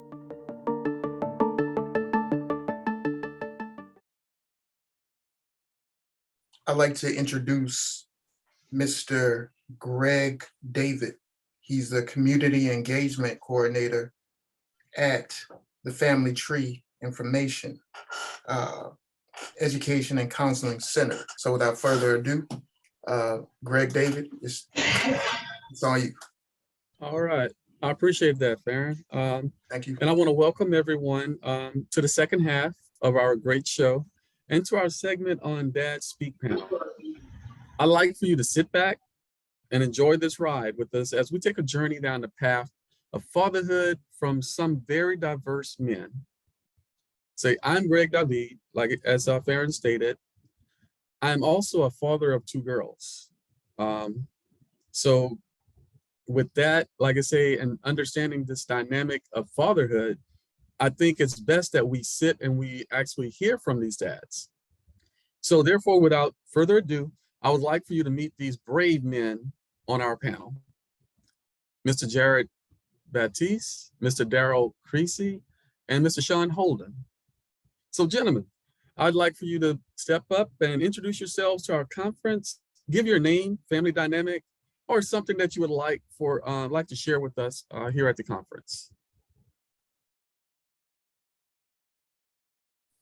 Good afternoon, everyone. I took a spot like Daryl. Sorry, brother. No, you good. Age before beauty, man. Age before beauty. Always. My name is Jared Baptiste. Like Mr. Greg said, introduced me. I am husband and father. I have one daughter who's 4, going on 40. I have been a nurse for 12 years, pediatric and some adult experience. And once again, I'm happy to be here. Thanks for having me. And I am, I'm sorry, go ahead.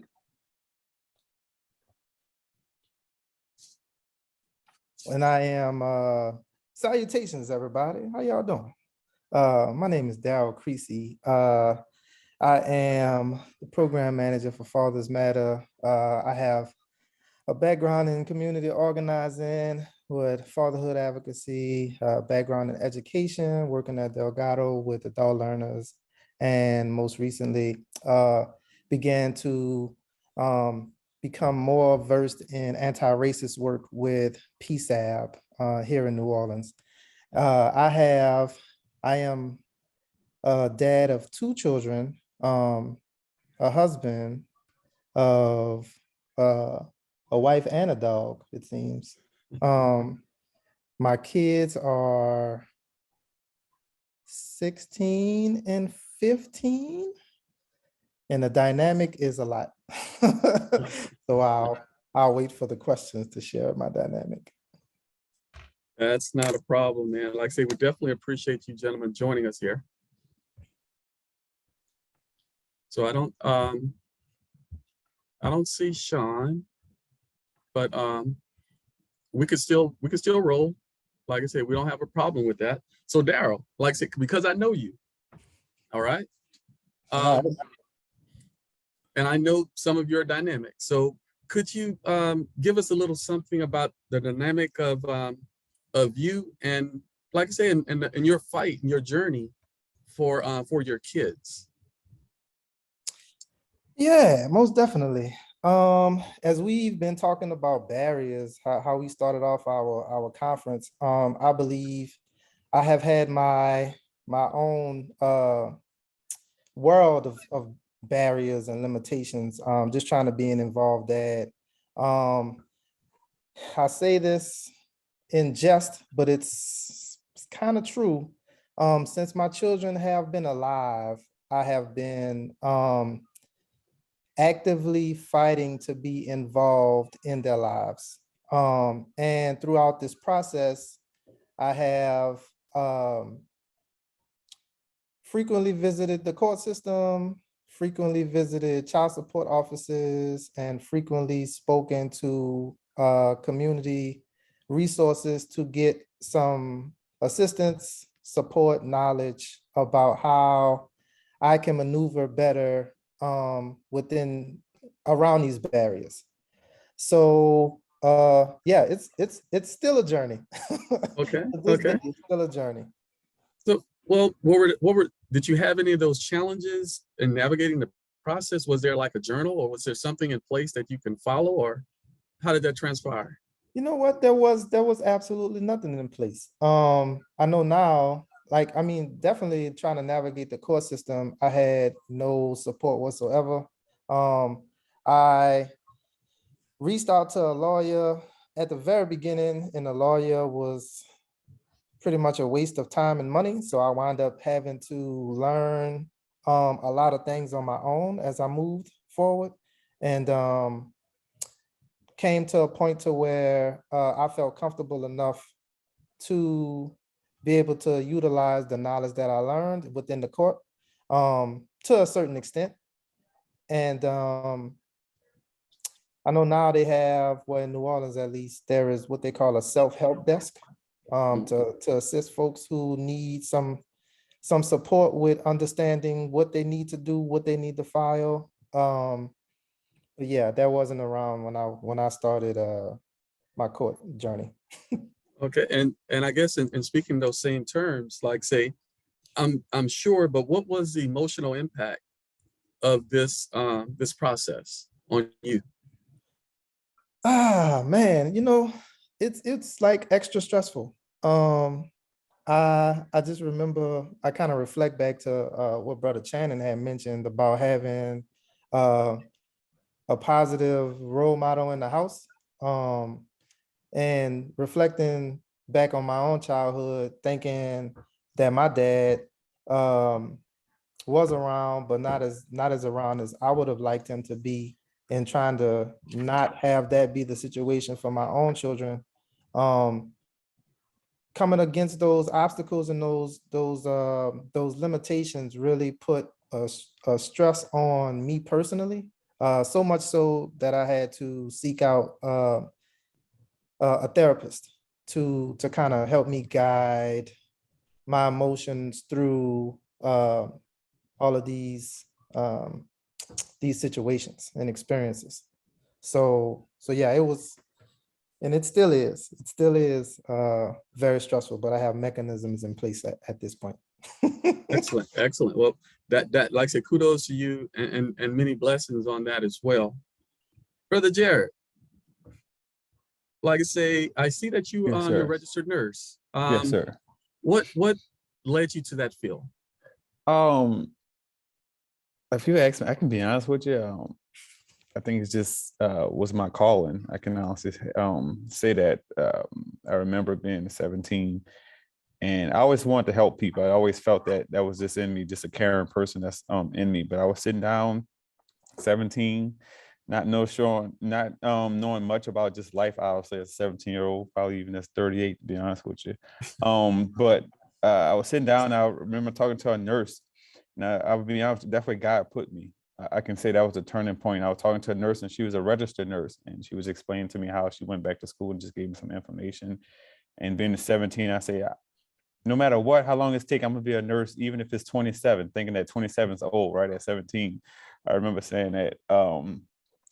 But that's what God put me. If I would talk to a doctor that day, that's what I would have been, a doctor. If I would talk to a hospital administrator, I honestly believe that's who I would have been.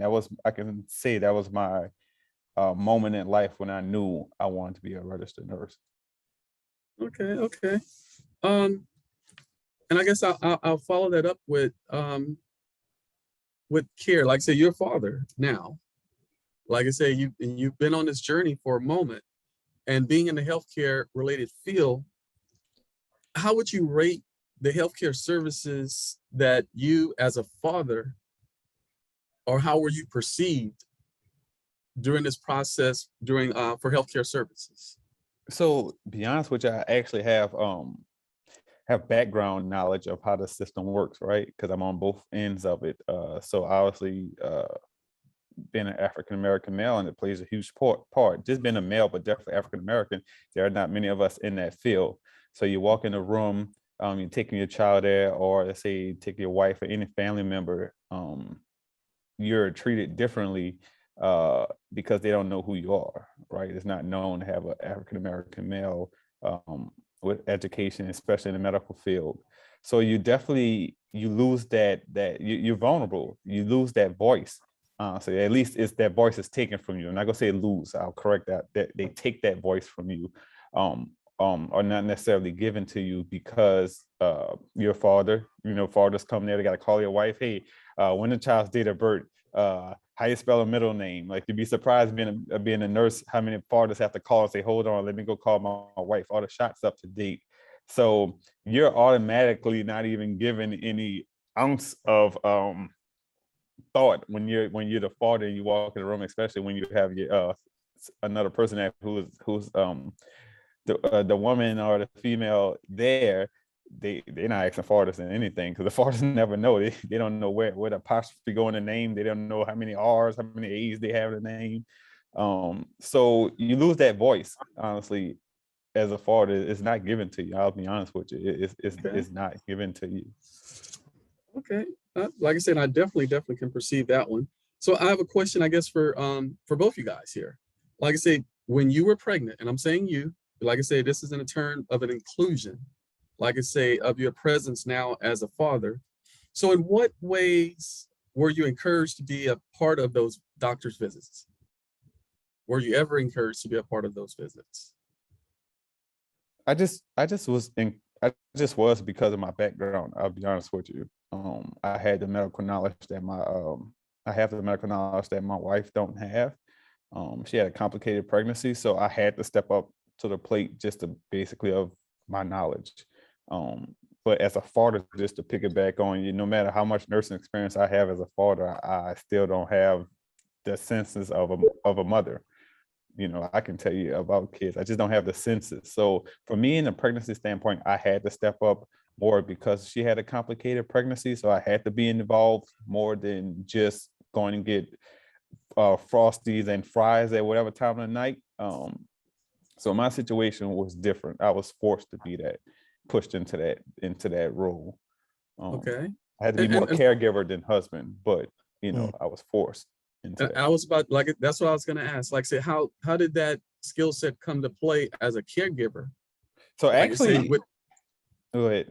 Like say as a caregiver, knowing that like say about the complications. So, were you overwhelmed or? No, I wasn't, because I was natural. But at the same time, us men, we have a tendency to put our foot in our mouth. So I couldn't. I couldn't. I didn't know what hat to take off when. It's like, okay, you're not supposed to say that, even though it's the truth. She's not trying to hear that. So I definitely had that battle of I had to start saying, okay, you want my professional opinion or want my father husband opinion? And sometimes that didn't even matter which opinion was. So you learn to sit back and just listen, cause well, that's a sign of a good husband. I'm gonna give you that. Like, I'm gonna give you kudos on that one. Daryl, same question. What was it like when you were pregnant? Really and truly, man, thinking about what Brother Jared said about like the healthcare system kind of having a stereotype that the father is aloof, right? And kind of keeping him out of the process was on my mind. On top of the fact that when I got my children, even before I had my children, I like prayed for my kids, you know what I'm saying? And when they came, I was like, hey, this is my blessing. So I want to be fully involved in my blessing. So I had the mindset to participate off the knowledge that this was meant for me. You know what I'm saying? This was my responsibility. So in a lot of ways, I feel that me getting confirmation that the Lord was blessing me with what I asked him for, gave me the responsibility to say, I am going to participate in all of the visits. I'm gonna know everything. I'm gonna ask questions like that. That made it more relevant for me. You know, that made it more relevant for me. Okay. Well, in that same, and an addendum to that same question, did you guys ever experience any or felt any discrimination at any point during this process? Definitely, No, yeah. definitely. What was? Definitely. What was? So once again, when I initiated, well, when I started off, I said, you don't have a voice. My wife, my daughter, I wasn't involved in the care. Of course, obviously they don't know I'm a registered nurse until I start speaking the terminology, right? And you'll be surprised, and I just tell everybody, be an advocate. Please be an advocate for yourself. If you don't know, you have the right to ask questions. That was just a little sidebar, but they didn't know. So when I suggested something or I say something, they spoke to me as if I didn't know. One, Michael said it's a race thing, but being in the hospital, it has some underlying tone to that being race. But more was just the father. You know, you don't know. You know, fathers don't, be honest with you, we don't know much. I see it on a daily basis, right? If it's not in that text message or in our little note cards, then we stuck, right? And then they'll say, hey, ask him. So I had one situation, I give it a quick situation. There was something going on with my daughter, and I told the doctor I didn't agree with the care that she was given. Of course, I was completely ignored by it. One thing I was fortunate with is that I knew doctors, and I knew that one of the doctors that was taking care of my daughter. So I was able to get on the phone and make some changes. But if I didn't have that connection, I would have been just another father with no voice. And then if I became agitated, I became that father, that aggressive Black male. And it's just a vicious cycle, honestly. And I'm not trying to make this more about race, but it's just a vicious cycle of being a father. You're not allowed to have a voice in a female dominated environment. I'm gonna be honest with you. You can't have that voice. Because you become the aggressor, they call security. So with those things being said, you just don't have a voice. I'm gonna be honest with you, really don't. Okay. Daryl, same question, sir. Yeah, my example is pretty much in the same category of them trying to diminish my voice and my role as dad. During my daughter's pregnancy, birth experience, mom, she was kind of going in and out, and I was in the room. I think it was probably toward like the inducing for her to have labor kind of situation, right? And she was in like a whole lot of pain while they doing their dilation checks or whatever. And she was just like, hey, she was hitting the button, right, for the nurse to come, and they wasn't coming. So I just went and was like, hey, she's asking for, an epidural. And it was like, well, all right, cool. But nobody ever came. So I had to go back and be like, hey, 5 minutes ago, I just came. And it was like, well, we heard you, sir. I was like, well, you need to hear hers. Like, come, and it was just almost like 15, 20 minutes before they even came. And then when they did come, they didn't actually have the epidural. They was like, well, we gonna come right back with it. And it's like, dude, I said that 20 minutes ago. So, those kind of experiences, and mine and even others that I've heard, right, about just dads not being able to, they're being dismissed as a voice or authority figure within the room. And it's unfortunate. Okay. I guess in those regards, we're talking about during the pregnancy and whatnot.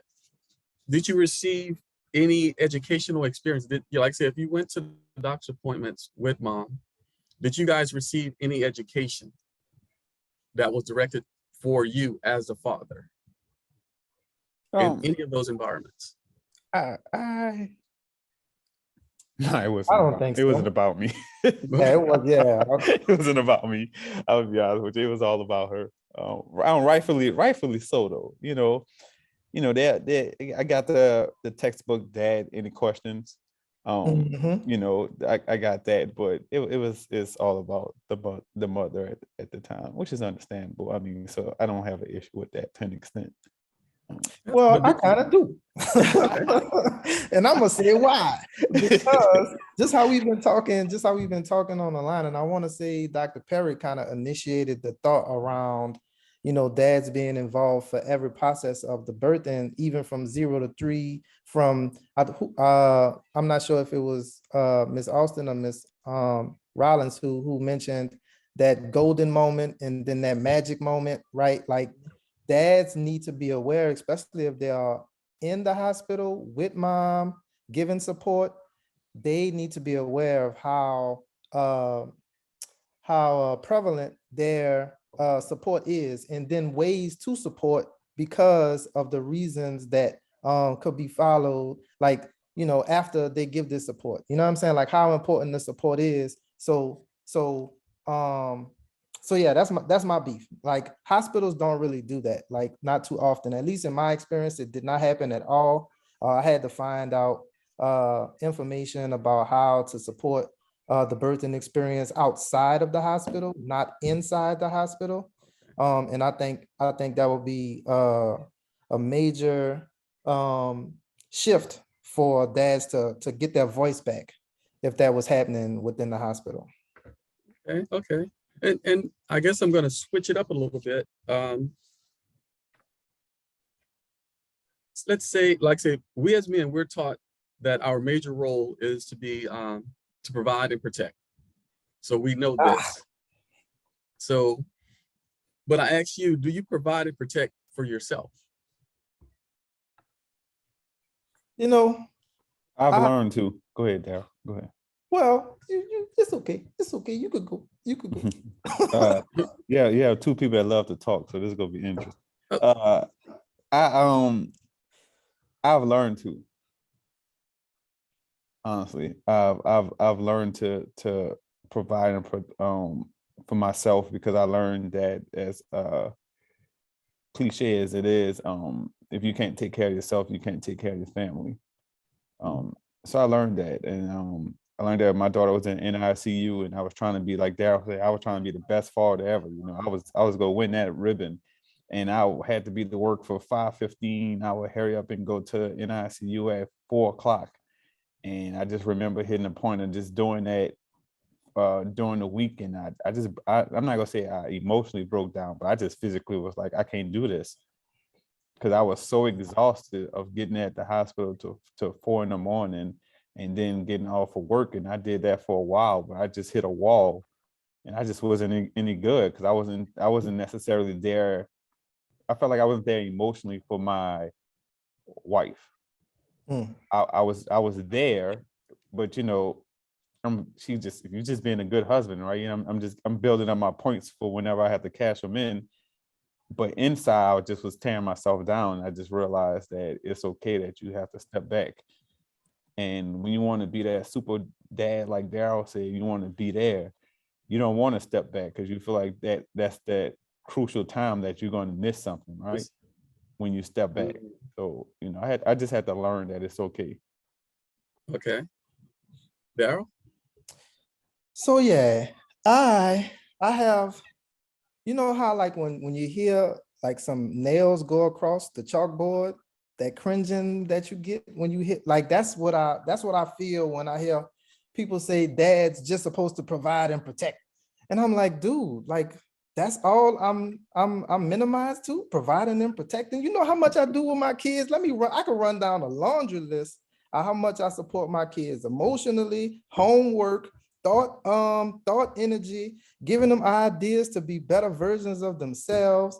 Like, there's a laundry, and then not talking about the emotional support that I have to give, to the stresses that they having in the world, trying to become teenagers and trying to find themselves, on top of the stress that they getting from the other side, when they go over there, and I'm having to balance that with what I do over here. And it's like, man, I'm so much more than just a provider and a protector, yo, like, way more than that. I'm the other half.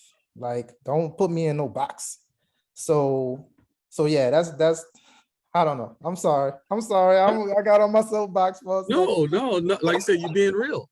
You're being real, and that's what we want to hear. Like I say, because I know we all have our own set. We all have a story. We all have a story about, like I said, about us.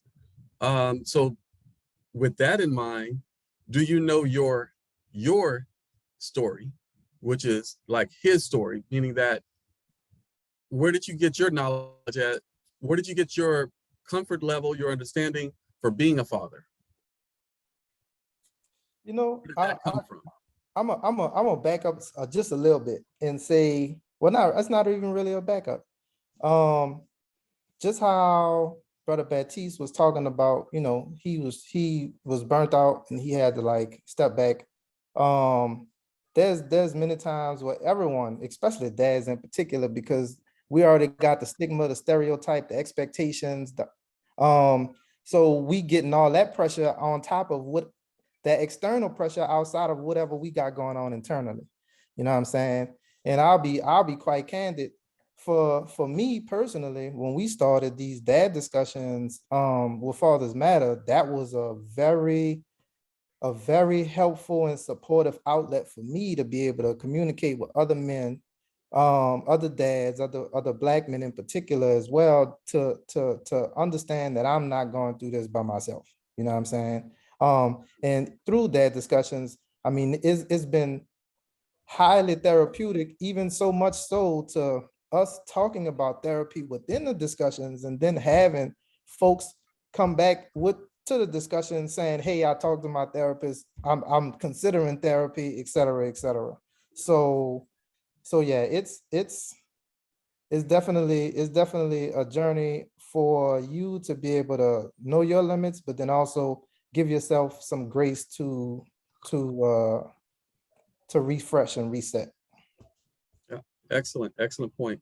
And Mr. Baptiste, there was a question asked, were there any mental health professionals available for you during your time of that struggle? There probably were some, honestly, that there was there, but I don't feel like I was in a situation to even, and I felt like I didn't have time to reach out, but I can be honest with you, within the last probably 5 years, the thought of therapy or reaching out to someone that's starting to no longer be taboo. Even though I've been in the health field, I never felt like it was taboo, but just the benefits of having a therapist, even if you're having a good, you have a pretty good life. But I didn't reach out for it more because I didn't feel like I was at that point. Honestly, just I have enough self-awareness. I'm not gonna say enough. I have self-awareness to know, and it's just being my profession, when it's time to step back and reevaluate. So there probably was a they're out there. Let me say that they're out there. I just didn't feel like I was at the point where I needed to reach out towards. Like I knew what the situation was and I knew what I needed to do. So as hard as it was, I had to step back. So okay. And that brings me to my next line in questioning. Have you guys ever heard of the term ACEs? ACE with the apostrophe S. I don't think so. Yeah, I heard of it. Like adverse childhood experiences or something like that. Yes, sir. And those things, like say those ACEs, just to give an example of a few, like child neglect. This is anything that happens between the birth 0 to 17, before you become an adult. So if you've experienced any type of child neglect, emotional, sexual abuse, physical abuse, intimate partner violence that you've seen, heard, parental separation and or divorce, that's just to name a few. And we know that in the African-American community and within our families, we're not supposed to talk about those things outside of the family. So if you looked into to see what your ACEs were, in your upbringing now as a father, do you feel that if you would have known that earlier on, and this is directed to you, Mr. Baptiste, earlier on, if you'd have known this as a youngster, that you could have sought out help or just or an opportunity to vent or have an avenue to go to to discuss those things? Or was it, like you say, taboo, forbidden, where you couldn't do it, even if you wanted to? No, I'll be honest, I don't think so, just because I mean, I've already addressed that. I don't have no problem saying I'm a sensitive male. So if I grew up, I can't say I'm blessed that I grew up in the household that opinion was welcomed. I didn't grow up to in a household that say, do as I say. I mean, after probably the second time you talking, you got to do what they say. But my opinion, I grew up in a household and opinion was welcomed. And I grew up in a household where it was okay if you wanted to cry. As tough as my brother, I think my brother's probably one of the toughest people in the world, and my dad's probably one of the toughest people in the world. But I grew up in a household where if you had emotions, no matter how, if you had the mad cry or the sad cry, it was welcome. So That's good deal. in the individuals I know who didn't have that environment, yes, I think if they knew early that it's okay to cry and express emotion, it would be beneficial to them. Because I experienced that now with teenage males. I said, man, it's okay. Look, if you want to cry, man, let it cry. It hurt. Cry, let it out. But I was fortunate that I grew up in a household where emotion was okay to express. So okay. What about you, Mr. Creasy? I mean, I definitely agree. I feel like the more knowledgeable you are of your experiences, your own self-awareness, the more that you can utilize supports that are available to you. When it comes to, and you, by you bringing up ACEs, and being that time frame is really when you're a teenager, right? And then considering, my childhood, my teenagehood, and then the usual African-American household, right? There is a lot that happens in that childhood, preteen, kid, or young adult like time frame. And it's very clear that what happens as a young child gets programmed, so to speak, into your personality, right?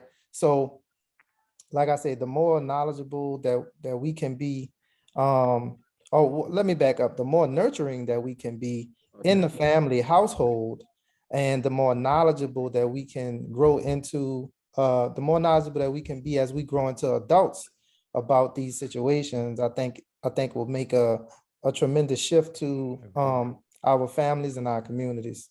Agreed. Okay. That's excellent. That's an excellent point. Yeah, and that leads into our next one. Do you believe any of your childhood experiences has had an influence on who you are today? And to explain. Is that a real question? Yes. Yeah. Oh man. Yes, indeed. Go ahead, Daryl. I definitely. No, you got this one. You got this one. Yes. I just was responding. You sound like you was thinking. Definitely. I grew up with a dad. He started working when he was 12, knocking off a can off the can good with a stick on right there on Louisiana across from Holy Ghost. So I grew up with that, but then I grew up also with the nurturing, like Daryl said. So it definitely shaped me now. I don't have a problem passing my opinion. I don't have a problem with hard work, but I also had to break some chains because my dad was so old school. So it definitely shaped me, and every now and then Jerry comes out in me because I am my father's child. I feel sorry for my wife, but every now and then Jerry comes out in me, and I have to step back and be like, whoa. So it definitely shaped me. Have to break chains for positive and for negative, to be honest with you. Okay. Yeah, I totally agree. The same situation for me. My childhood, if I would have went down the path of my teenage self, I would not be in this room right now. Just to put it simply, there have been a lot of aha moments, a lot of self-assessment as a young man that I knew I had to have within myself to shift my thought process and then also shift the direction and the trajectory of my life. And like I said, you know, in my previous statement, like the nurturing of a child in that home really does make a big difference. So yeah, I stand on that. Yeah, and I definitely appreciate you sharing that that fathers can be and are nurturing.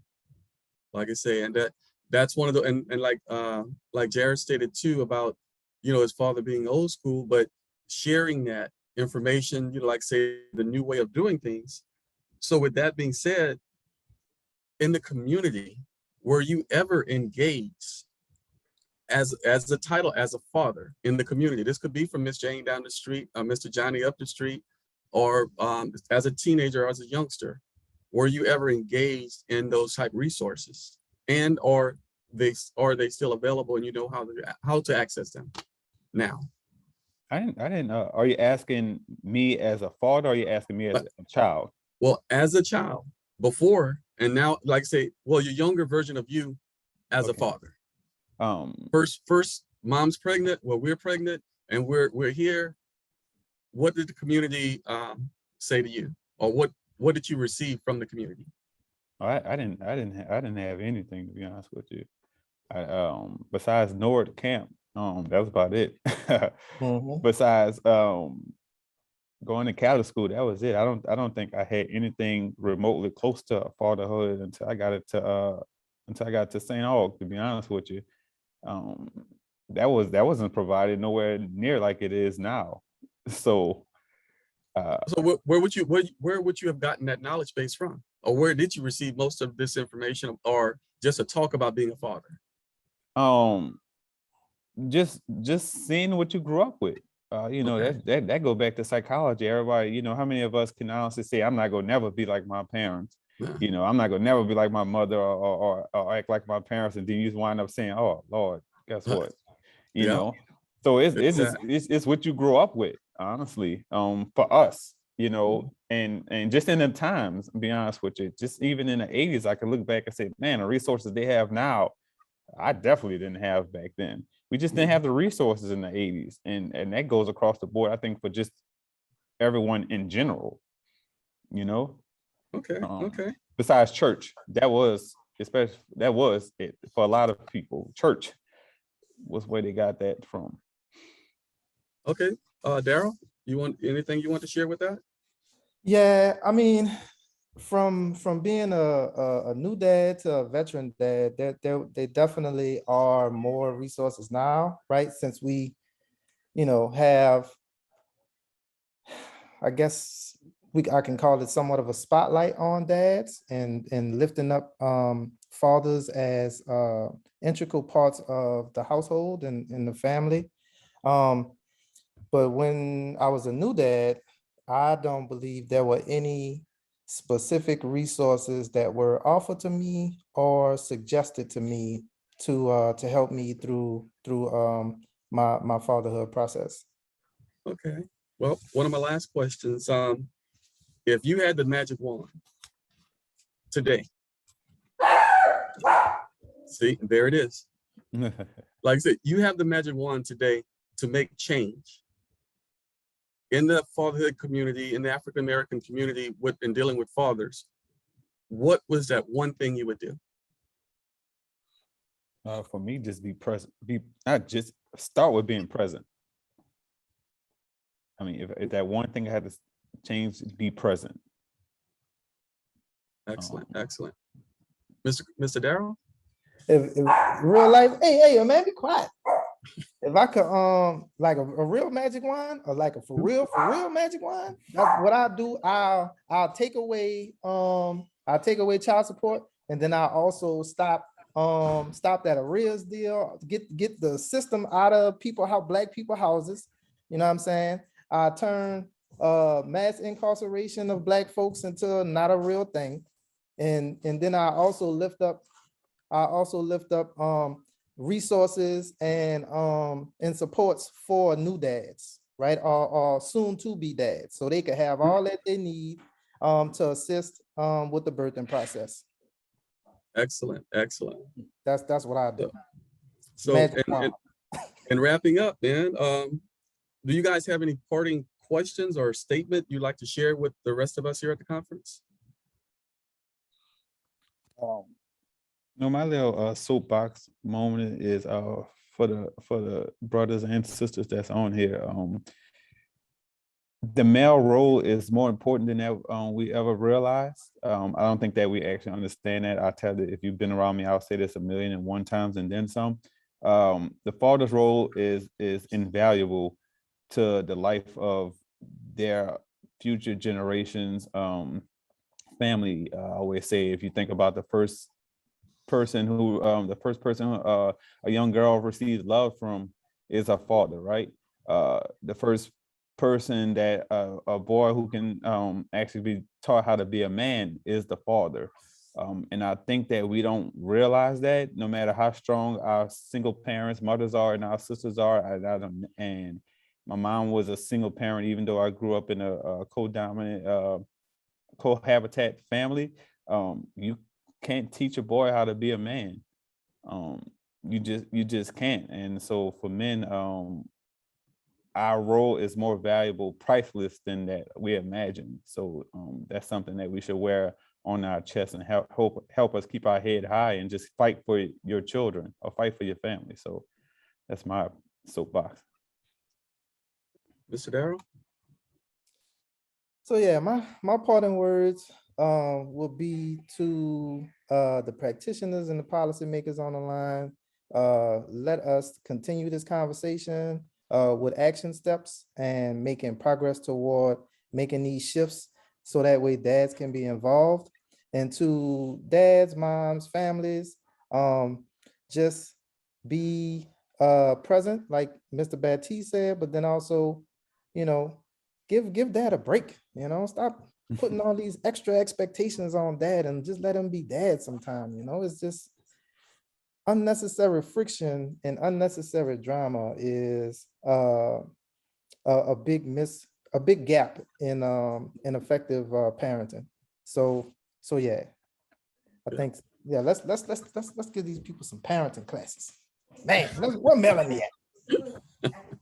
Well, I definitely want to commend you guys for being so open and so and so thought-provoking, having these thought-provoking comments, like I say, to the panel. And I want you guys to know that, hey, whatever you do in this journey, like I say, in this life journey as being a father and working in the community, you guys are diamonds out there. You guys are the light. So I want to commend you on being a part of this panel. And we look forward to many more talks such as this. Yes, So yes. I want you guys to hold it there and keep it together and keep encouraging these younger brothers as best as you possibly can. So just to let you know, like I said, my name is Greg David. I'm with the Family Tree. I'm a community engagement coordinator. I'm a fatherhood coordinator. I am a doula. I am a 24/7 dad. The list can go on and on and on, but we all have the same episode. We all have the same niche as being nurturing parents. That's all we want. We want people to know that we are nurturing. We're not that angry black male that's out there that's being perceived. So thank you again. And I'll turn it back over to our moderator. To Mr. Clark. Thank you. All right, thank you. Thank you, Mr. David, for moderating such an engaging, important session on Dad Speak. To hear from Mr. Jared Baptiste, Daryl Creasy, and Sean Holden, who couldn't be here, but the topics that emerged from this conversation is so important. So thank you all so much for your intrigue. Something that you all said made me think of the Far Side, the song Running, the three different situations in that hip hop classic, nobody never taught me how to knock somebody out, so thank you so much for your examples, because these young men, and every father's a son, we are faced with so many things. So thank you so much for that panel. Now, we'll go ahead and branch into the next part where Frankie is going to share with us some information concerning success from the field. It's a video clip with James Murray. So everybody go ahead and enjoy this as we transition into our third and final session. Good afternoon. My name is Frankie Robertson, and I am the founder and president of the Amandla Group. It's a social justice consulting firm focused on addressing, the social and political determinants of health that impact the overall health. Hey, come on back here. Come on, let's see everyone. The overall health of Black and Brown birthing people. And I must say, since this is a fatherhood conference, my husband is sitting across the way on the couch, and the deer in the head look like, what am I supposed to do with that tantrum? And he's trying to help, but she just wants to come to me right now. So he's trying to bribe her with everything under the sun, y'all. He's trying, but she's had all morning with him while I was at a conference. So she's like, no, I'm sticking with you right now. Thank you so much for being here. She's cute. Oh, thank you. And Dad's waving. But this is my precious Zoe, and my son's waving too. But just to tell you a little bit about my work, I am really happy. I'm really happy. Sorry, y'all. I'm really happy to.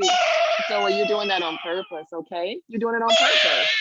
I'm happy to engage today, and I appreciate all the work that you do and the opportunities that I have to engage with Fathers Matter. I look forward to continued engagement because this work is so important. So I will now turn it over to you all for us to take a look at the video clip. And I'm looking forward to sharing that with you too. So from both of us, thank you.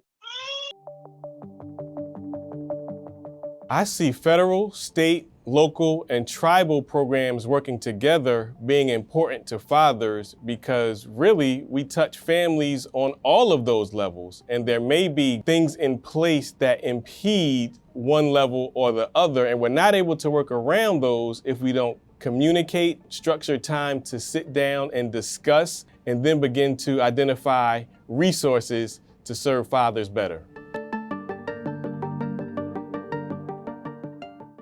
So yes, working together to serve is so important. And thank you, Frankie, for that information. If if you had anything else, I didn't want to cut you off before moving into the next part. Now that it's just me, I just want to say thank you all for this. I'm going to sneak and talk before she hears me. Thank you all for this really great convening. And I am continuously committed to working with the fatherhood programs because I think it's very essential. I'm also a doula, and I totally believe in engaging fathers in the process and making sure that their voices are centered. So thank you, everybody, for everything that you are doing. It's a pleasure to be here. Thank you so much, Ms. Robinson. All right, so we'll go ahead and transition to our third and final session with our facilitator. Our third and final session is creating system level change. Our presenter is Mr. Oliver Thomas, New Orleans City Council member of District E. And then following that, the facilitator will be Ms. Liz Sheltheiss, Manager and Operations at Crescent City WIC Services. Thank you very much. Mr. Thomas. Rewind.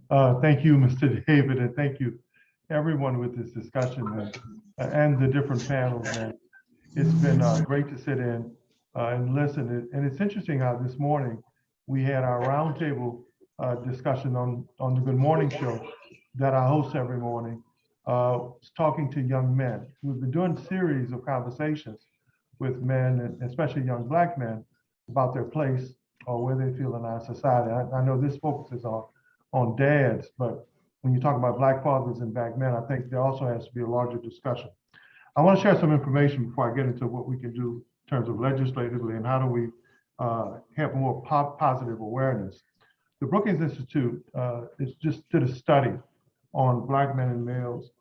And the title in the article that highlights the study says the challenges facing Black men and the case for action.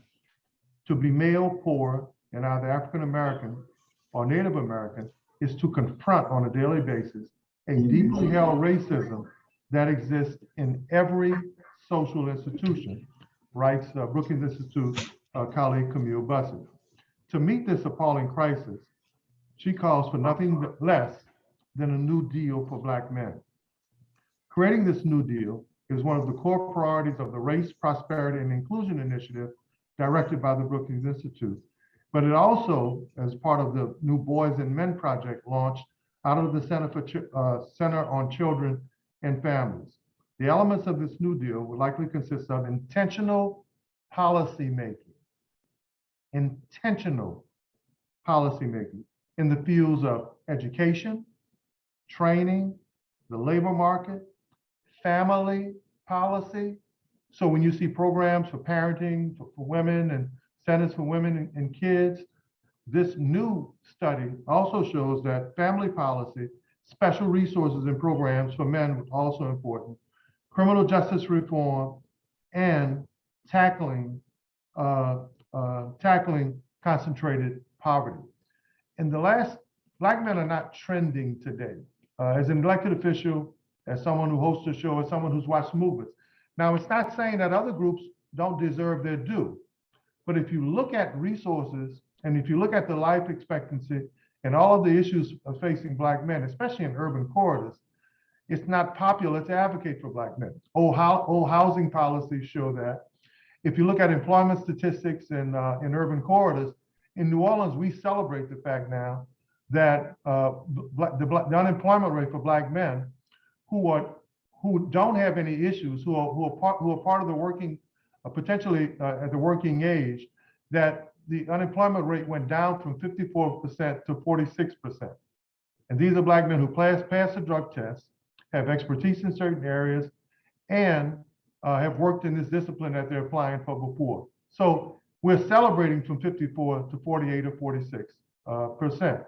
When you look at how family court works, in many cases, whether the Black man is wrong or right, even if they're right, he has to prove that he's right. I know several, and it doesn't mean that deadbeat dads and men who are not living up to their responsibility as a father shouldn't be dealt with.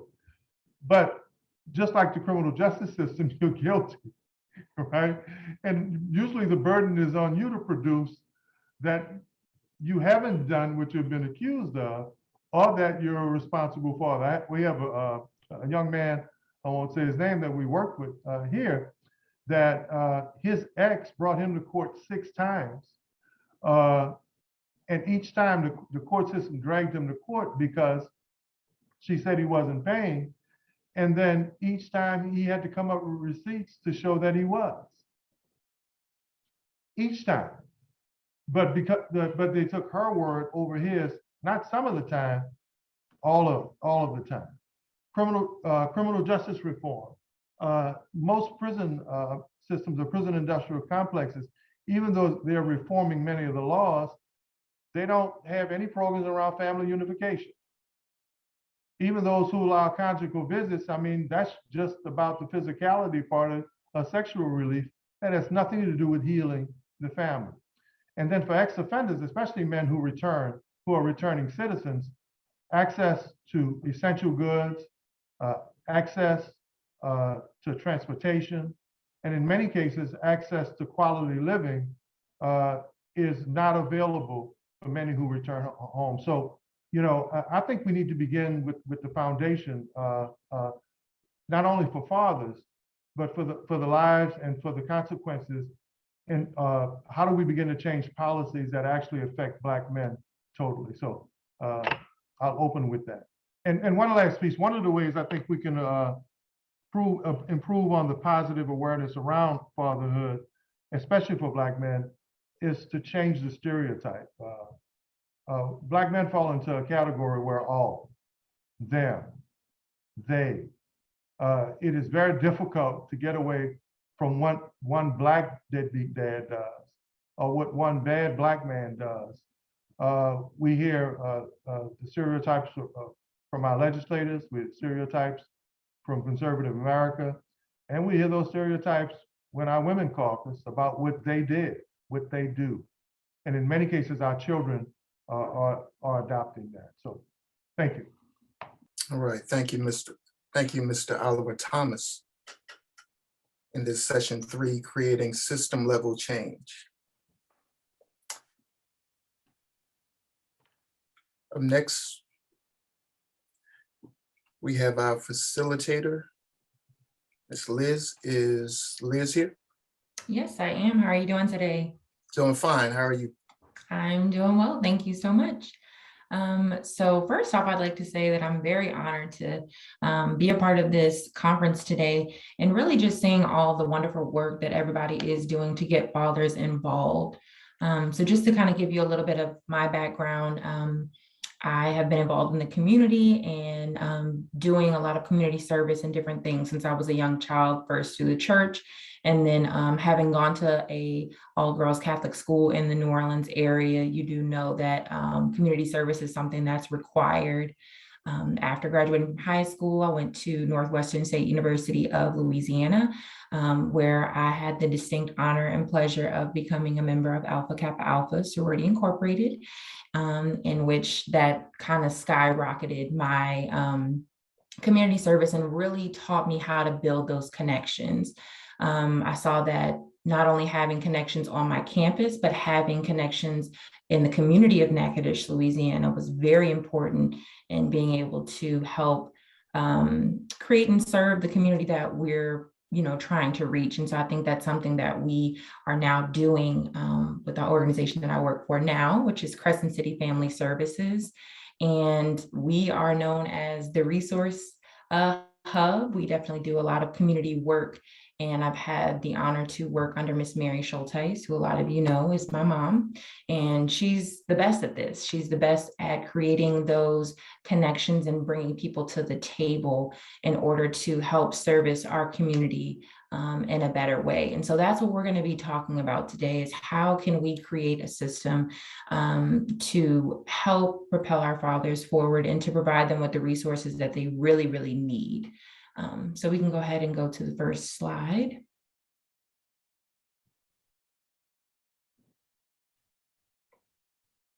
Alrighty, so let's discuss, based on this scale, how involved is your organization with fathers and families? So if people can kind of write some things in the chat box, I'd like to see, how do you feel as though your organization is able to assist fathers? Would you say that you're not sure, moderately involved, heavily involved? And I'll just give some time. So we have Mr. Greg, he's saying that they're heavily involved. Daryl also heavily involved. So that's great that we do see that in our community. However, there are large gaps, as we've talked about during this conference, in which dads are not receiving direct care.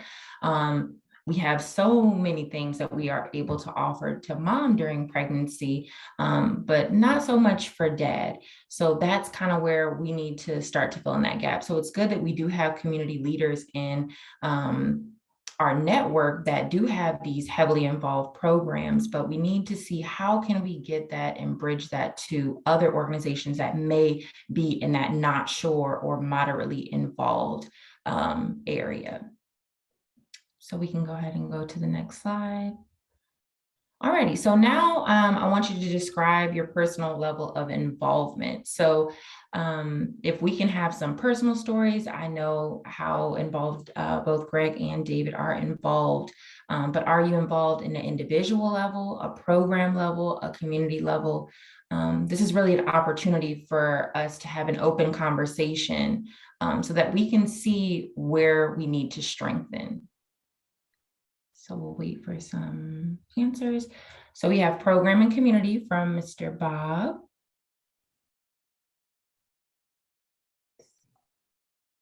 And then if you can give us a little bit more information about how you're involved in that program and in that community level.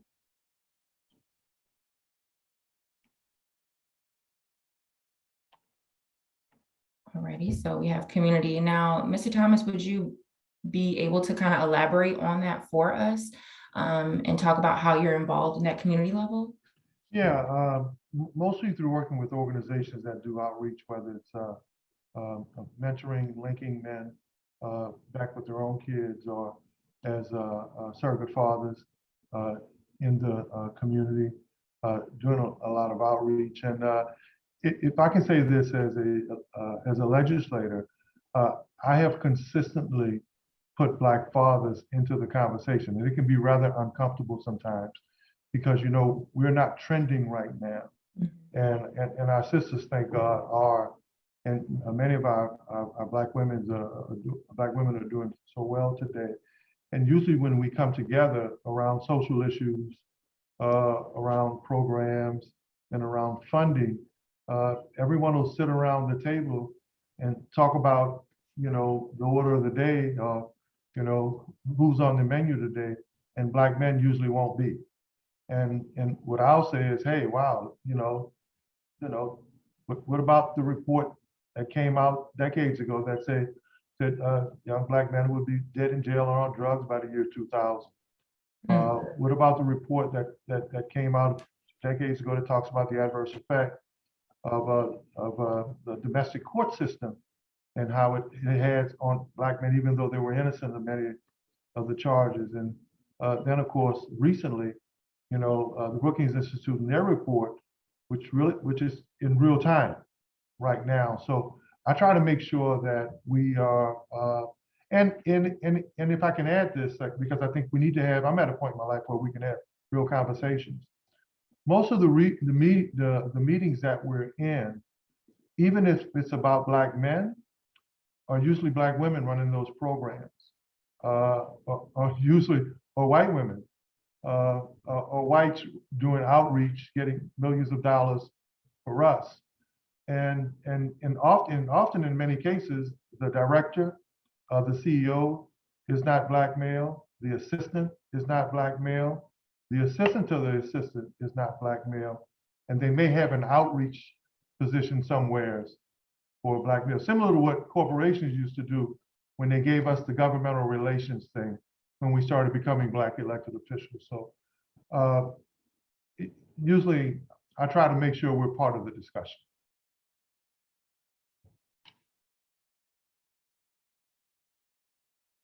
All right, now, Mr. Thomas, I do want to ask you, in your opinion, for somebody who says that they're involved at an individual level, what steps can they take to make an impact, even at an individual level? Because you are at a community level, Absolutely. What can they do as an individual to help push this agenda for Black fathers? Ms. Schultz, it's a great question. It's what I usually challenge people around.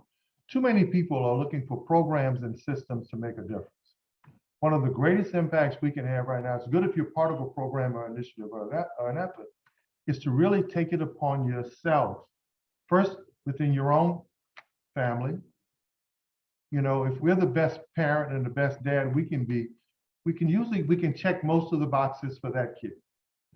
Now, if you've done that, or if you're not even the father, but want to be involved in a kid's life, find one in your neighborhood, at the school in your community, or the playground. But don't think just because you're not of a program or a program isn't available that you cannot make a difference. Now the other thing is as a voter, as a citizen, continue to support programs that support dads, or encourage your elected officials to support programs that support dads. Housing laws are notorious for excluding men.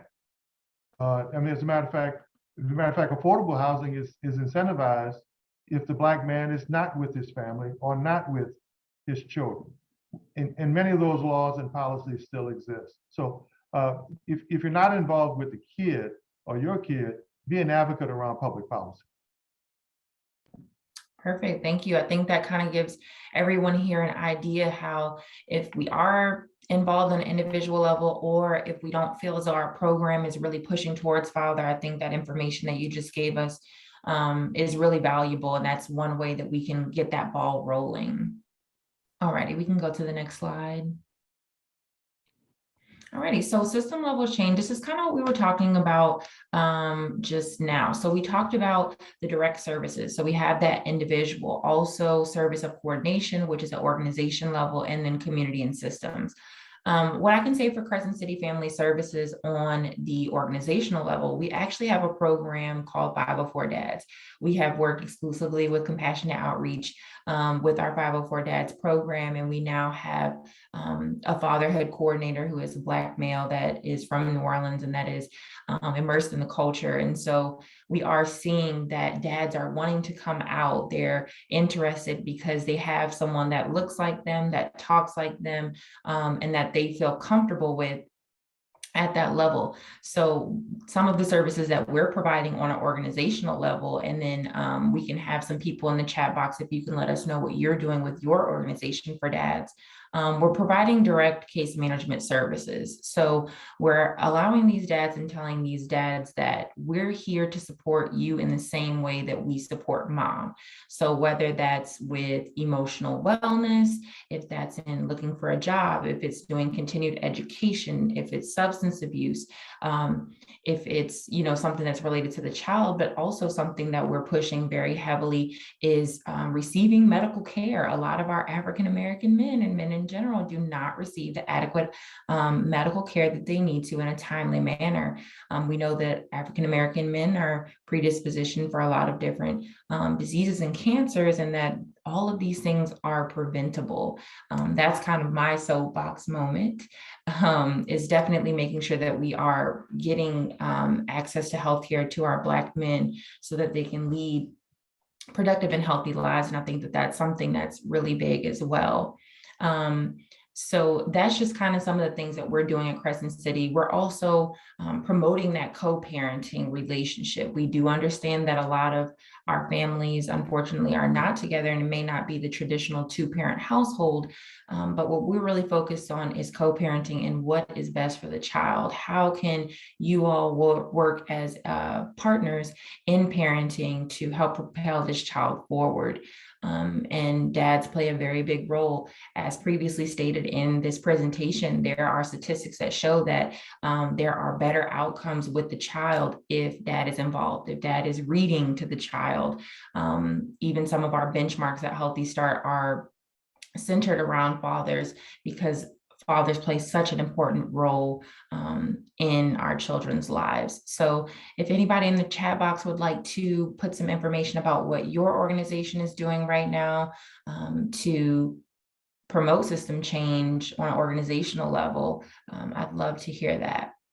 Alrighty, so Kylie Mayfield at NBEC, we include programming aimed for fathers. So that's amazing. Now, Kylie, could you elaborate on what type of programming you aim towards fathers? Is it more towards like job readiness? Is it emotional wellness? What type of programming are you doing?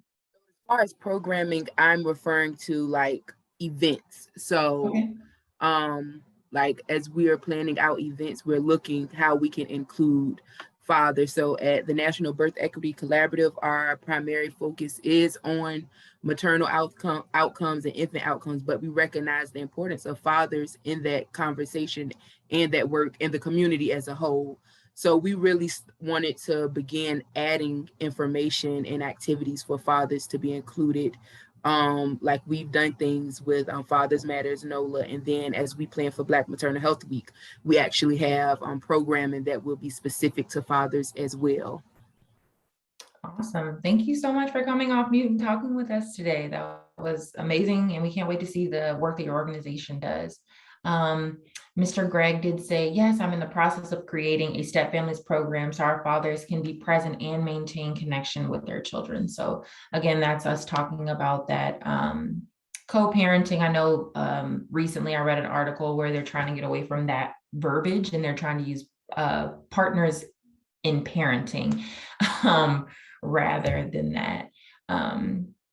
So definitely good information there. Let's see what else we have. Okay, great. So we do have some information that was shared by Dr. Perry, and we'll make sure that we open that up. So from Gerard Hall, very similar to everything. Let's see, sorry, this computer is, okay. Goodness. So sorry, I'm trying to get to your comment to read your latest comment that you put in the chat, but I'm having a little bit of technical difficulty.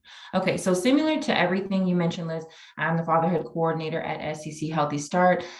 We do events, parenting skills, and then workforce coordination. So those are all things that are very important. I think a lot of times with moms, it's very easy because they're very forthright about the things that they need access to and the things that they need, but sometimes it is a little bit harder because we aren't able to, because so much of our work is done with the mom, it is a little bit harder to access dad. And then when we finally do access dad, as Mr. Thomas stated, we are a predominantly woman run organization. So we don't really know how to bridge that gap or how to know what it is that males need help with when it comes to parenting, when it comes to fatherhood.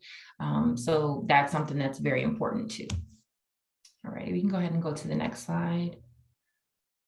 Alrighty, so there are no silver bullets. Complex needs of families extend beyond what an individual program can support, and community level issues can negatively affect families. System level change takes a long time to achieve, but progress can and must be demonstrated in the interim.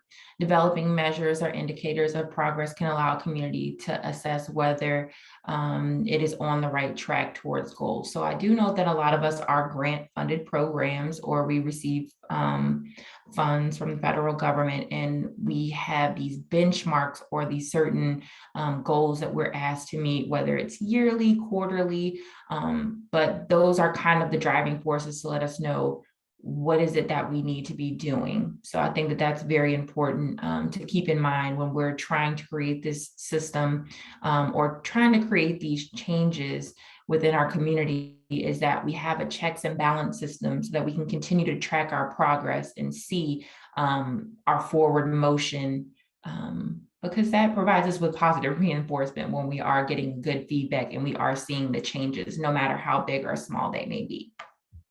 Alrighty, next slide. Alrighty, so what organizations need to be around the campfire for fathers? So this slide actually has a whole bunch of different types of partners, but what I'd like to do, I believe on the next slide, this same diagram is blank. So before we look at the other one, I kind of wish they would have been switched around, because I'd like to see who do you think need to be in this system, in this collaborative to help propel our fathers? So first off, we have therapists. I think that's great. Having emotional wellness and mental health professionals for fathers are great. Educators, okay. What else do we have? Child support advisors, mentors. Okay. Healthcare providers are great. Attorneys, fitness coaches, lawmakers, financial literacy. Wow, all of these things are amazing. Yep, so we have financial, yes, financial advisors. I think that's something that's very, very big because as Daryl stated, it's like that nails on a chalkboard, but men are told to be providers and protectors. And so I think that having a financial literacy course can definitely be something. Medical and healthcare providers. All righty. I'm going to put one out there. Legislators, yes. I'm going to put one out there with job readiness and having those like education and trade schools to be able to provide our dads with job opportunities, housing, social services. All of these are great. Always authentic. Yep. Awesome. Let's see. One more message. Alrighty, workforce development. Yes, I think that's great. Trades and colleges and universities to be a part of this as well. Doulas, yes. So I actually, fun fact, I just got accepted into becoming into a doula training. So hopefully by the end of March, I will be a certified doula and I will be coming to delivery rooms near you to help advocate. Fun kind of story that talks about dads and fathers, while I still have some people putting this in the chat, is that I was actually able to be a part of my sister's birth, which was on February 6th. So I have a beautiful niece now, and her fiance was in the room. And I was there, our mother was there, and then her twin was there. Her twin is a doula. And so we were all in this room together, and they told us, well, Dad, if you want to go stand over here, and if you just want to go stand over there, if you want to stand back there, then you're fine there. And it was so interesting for me to see how that interaction with the father went, I guess, in that setting, because I thought that, of course, the mom and the baby are kind of the stars of the show, but it was very odd to me that they just kind of wanted Dad to play a back seat in that delivery room, when this is such an important part of his life and his experience about becoming a father. And so I thought that was interesting. And so I definitely, one of my things in my work as a doula is that I want to make sure that I am able to advocate for dads and really show dads, make sure the dads are involved in that birthing process. So alrighty, let's see what we have in our chat box. Alrighty, so it says, with this image, it may be assumed, but I always grateful fathers. Let's see where we're at. All right, I'm trying to see, everyone is saying, yes, Latrice. I'm looking for Latrice's comment. This chat box is so tiny. Let's see. All right, so we talked about financial literacy. We talked about that. I was going to say, do you want me to just say it? Yeah, that would be great. I'm so sorry. This chat box is really tripping me up today, but yes. If you could please share what you were talking about that everybody was praising in our chat box. Yes. Oh, yeah, no problem at all. This is a common image that I've seen on other articles and work around systems change and involving fathers. And I always say it's great that, all the arrows are pointing and we're focusing on fathers, but we also need to recognize that fathers need to be at that table as experts and, those that know and have that lived experience and know what needs to be done. So that was just my comment. Sorry, I was on mute. So sorry. I was reading the chat box that talked about domestic violence support. And that is definitely something. And okay, and then Mr. Greg said that they provide the DV support in the matter. About how you do chat. Alrighty, perfect. And then do we have any more slides after this one? I believe this may be the last one. So creating change at a system level, who are the key players in your community fatherhood networks? I think that everybody that's been called and has attended this conference today, we are all key players in making sure that we're promoting this system change. Every single person here, I think, is dedicated to creating a space for fathers and really making sure that fathers are involved in every step of pregnancy. So who do we already have as strong partnerships? Again, in this meeting, I think it's important that each of us make sure that we connect with one another to see to be able to create a space for us to all come together and see what we're doing as organizations. So Crescent City Family Services actually has a community action network in which we meet on a quarterly basis. And we come together and we talk about how we as organization can come together and reach common goals. And how can we collaborate on events? How can we come together and bring together diverse populations that we each serve? We also have a subcommittee for our fatherhood, which our next meeting, if everybody wants to write this down, it's going to be virtually and it will be on March the 29th.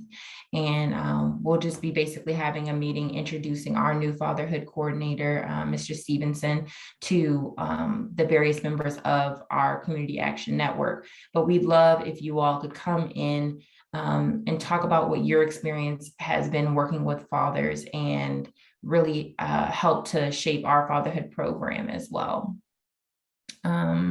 Where is the opportunity for strengthening partners? So I don't think, okay, so how can you register for the meeting? So if you all would like to go to our website, it is crescentcityfamilyservices.info. So I'm sorry, ccfamilyservices.info. I'll put it in the chat box. But if you are registered for our newsletter, you will automatically receive an invitation to the 504 Dads subcommittee. So we'll make sure that I put that in the chat box as well. So Mr. Thomas, are you still on the call? Yes. Okay, I would actually love to hear from you and what your opinion and really get you to answer this final question on how might we build or strengthen a coalition to support fathers? So in your opinion, how can we do that? I was actually thinking what we're doing right now, and having conversations amongst men and women who see the need to strengthen Black fathers, to invest in Black fathers, continue the work that Daryl Creasy, Mr. David, and many others on this call are doing, but also to highlight it. You know, if it's something to do with entertainment, something to do with sports, something to do with something bad, Black men are featured. Even the little programs that feature the little you know, bad Black kid or at risk, or what we call here opportunity youth, who we haven't given opportunity for, there's public awareness around it. But when you talk about Black fathers, other than the system that penalizes them for what they say they should or shouldn't be, there's very little awareness. So I would hope that organizations and efforts like this continue. Maybe just think, right? You're in 2022. Do we really need the Brookings Institute over the last couple of years to do a study to tell us that Black men, which includes Black fathers, are in trouble, right? Do we really need this rash of indiscriminate violence that's happening all across urban America to tell us that Black fathers and Black men and Black boys are in trouble? So I would think just to begin to reimagine who we are, our contributions here. I think there needs to be a concentrated effort to get rid of the stereotype that is attached to us, and continue to grow and have as many advocates as possible. But the work you're doing, the work you do, Liz, is extremely important, and the work that our women do, who understand our value and fight to keep us at the table, is equally as important. Thank you so much for that. Very well put. Next slide. Are there any more slides after this one? Alrighty, so let's make sure that we stay connected after this. Like I said, I'm going to go ahead and put in the chat box Crescent City Family Services information. As of right now, we actually have a community action network of over 75 community partners that service or that provide various different services, and pretty much everyone that is on this call right now, we have as a part of our community action network. I see a lot of familiar faces, and I'm very excited to see that, but I also see some new faces and names that I'm not familiar with, and I would love to be able to connect with you all to see how we can help to strengthen our community and also our networking, so that we can be able to provide all of our clients with the resources that they need. So I went ahead and put that information in the chat box. I am going to also go ahead and put my direct email information, so that if anybody would like to collaborate with us on any events, or would like to reach out to our fatherhood coordinator, I'm going to go ahead and put his information in there as well. His name is Robert Stevenson, and unfortunately he had to go out of town today for a family emergency, so I'm here by myself, but that's okay. But we're very excited to continue this work. We're very honored to have been asked to be a part of this as well. And we definitely look forward to collaborating in the future. Mr. Thomas, if you could please leave us with some closing words on how we as a community can do better for our fathers, and especially our Black fathers. I'd love to hear a little bit from you. There's a saying that was written in 637 BC that applies to how people can make a difference. And Liz, I thought that was really profound when you asked the question about what can folk do individually, right? And so I think this was written by Lao Tzu, Confucius. It was someone in some of the early readings in history that I studied. But it says, if there's righteousness in your heart, there'll be beauty in your character. If there's beauty in your character, there'll be harmony in your home. If there's harmony in your home, there'll be order in your nation. If there's order in your nation, there'll be peace in your world. You can start inside one Black father's heart and change an entire world. I don't think it gets any better than that, folks. Thank you so much. That was really, really beautiful and wonderful closing remarks to go out on. So we'll turn it back over to Compassion Outreach. Thank you so much, Liz, for that. And at 2:08, we still have some time as we wrap up this wonderful conference. We can close by giving a bit of a summary of what we got out of the conference. And if I'm taking the wrong steps as we're wrapping up, I appreciate your patience. Let me know. Maybe we could take some time to just reflect on creating system level change, session 3, or any of the previous sessions, what was covered. Once again, Oliver and Liz, thank you so much for that insightful presentation. So if you want to tap in, maybe we can answer, what is one small thing that you can do from where you are to address the current challenge with resources and authority that you have right now? So from where you are, if you can go ahead and unmute and just share what you do and what you like to, what impact that you can make from where you are.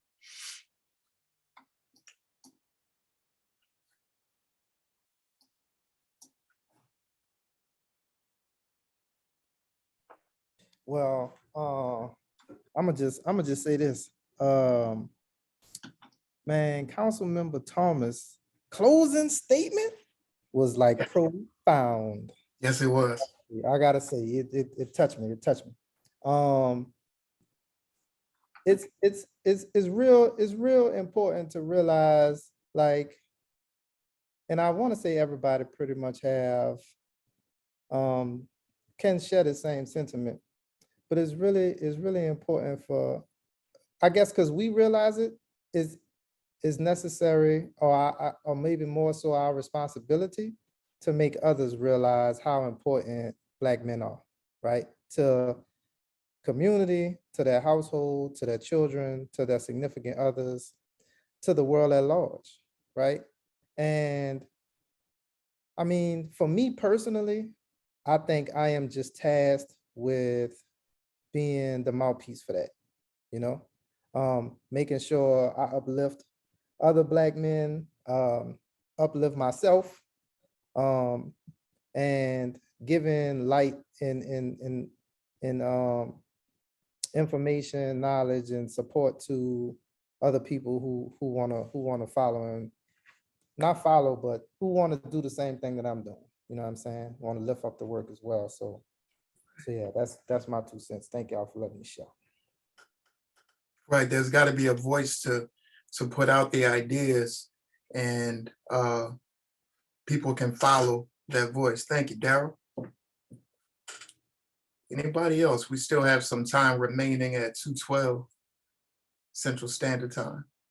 Sure, yeah. One thing I like to add is I like the blend that we have in this space tonight, today, where we have folks from academia, and we also have practitioners. And so we get to hear from the academia what they're seeing, but we also get to hear from the practitioners, like, this is what we're seeing, this is what we're working on. And I think the most important voice of all, Latrice talked about earlier, we had the father panel where we actually got to hear from dads and say, this was what it was like when I was in the delivery room. This is what it was like when I was at the clinic. This is what it was like when I was at home with my wife, with my child's mother, when this was going on. And then we're able to hear from academia talk about, well, this is what we're seeing in general across the field. And then practitioners, they help us to localize it and see what's going on in our individual community. So I love the beauty of it, the synergy of it. And I think the more we have these conversations, like Oliver Thomas was mentioning, I think it helps to spark that change in those dads, that one dad at a time. So that's what I liked about this whole conversation about the systems level change, that we got to see all these different levels of systems in action in our space today. I'd like to add one last thing. Black people are so frustrated by, as an elected official, people are frustrated. I know they have the right to be, But even before that, in spaces, I hear folks say they're tired of meeting, they're tired of getting together, they're tired of having dialogue. Well, that's crazy. We don't dialogue enough. We don't get together enough. We don't release enough. So we're even being conditioned to believe we don't need to get together and talk. Sometimes that conversation is the only relief that you have. Sometimes being in a room with like-minded people who care about the same thing, even if they haven't changed it, their collective energy actually chips at that system. It chips at that problem.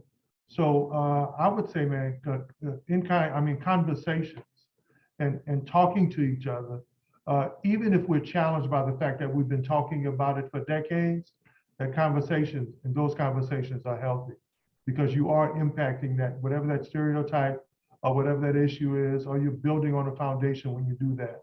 So, let's kind of, and I'm hearing people say that more and more often, man, I'm tired of meeting. Well, okay, I'm tired of talking about it. Okay, well, maybe we'll luck up and do something in that conversation, in that meeting at some point.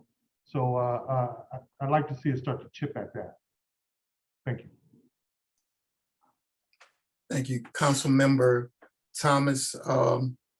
What you said just made me think of something that Latrice had mentioned. Latrice Collins had mentioned. Latrice, if I got your last name wrong, I apologize. But she talked about the opportunity that COVID and with the emergence of Zoom has allowed us to do. So it makes me think of controlling the controllables. So what do we do when we have to separate this conference is an engaging opportunity to continue to do the action of communication with one another. So once again, to Bantu's point, this is a great opportunity for us to advance forward using Zoom meeting and scheduling behind the scenes of putting things together. Everybody at COA has put their thoughts going into it, and we just continue to roll forward. So this communication experience is a great opportunity. Anybody else? Sure, I'm sorry. Oh, no, it's fine. This is Robin at March of Dimes. I just wanted to share that this has been great today. I've really appreciated being able to listen in. I am one of those well-meaning white women. And so I just wanted to say that it's so important, I think, to center melanated voices in this work. And I love the idea of the Birth Story Project for men. And I will be contacting Bantu, and I've just joined Fathers Matter, the group. So I'll be more present in the father arena thanks to this conversation. So I appreciate you guys. All right, thank you. We appreciate you as well. All right. So again, the question is, what is one small thing you could do to address a current challenge with the resources and authority that you have right now?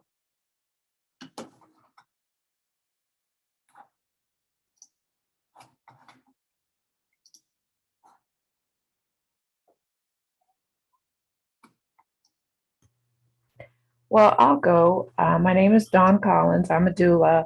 I'm not in New Orleans. I'm actually in Shreveport-Bossier area. The way that I came to be a part of this today is because there was the flyer. I actually got invited. I know about Fathers Matter because of Dr. Bantu there, because of my doula training that I received with Sister Midwife Productions. The thing that I can do through my business and just in the birth work here is just that connectivity we were talking about, the networking that we were talking about.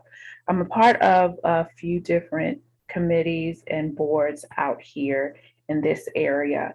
And yeah, so what I'll continue to do is spread the word, but while I'm spreading the word about birth work, I will emphasize dads. And the thing about it is during my training, what got my attention about fathers was a session with Dr. Bantu.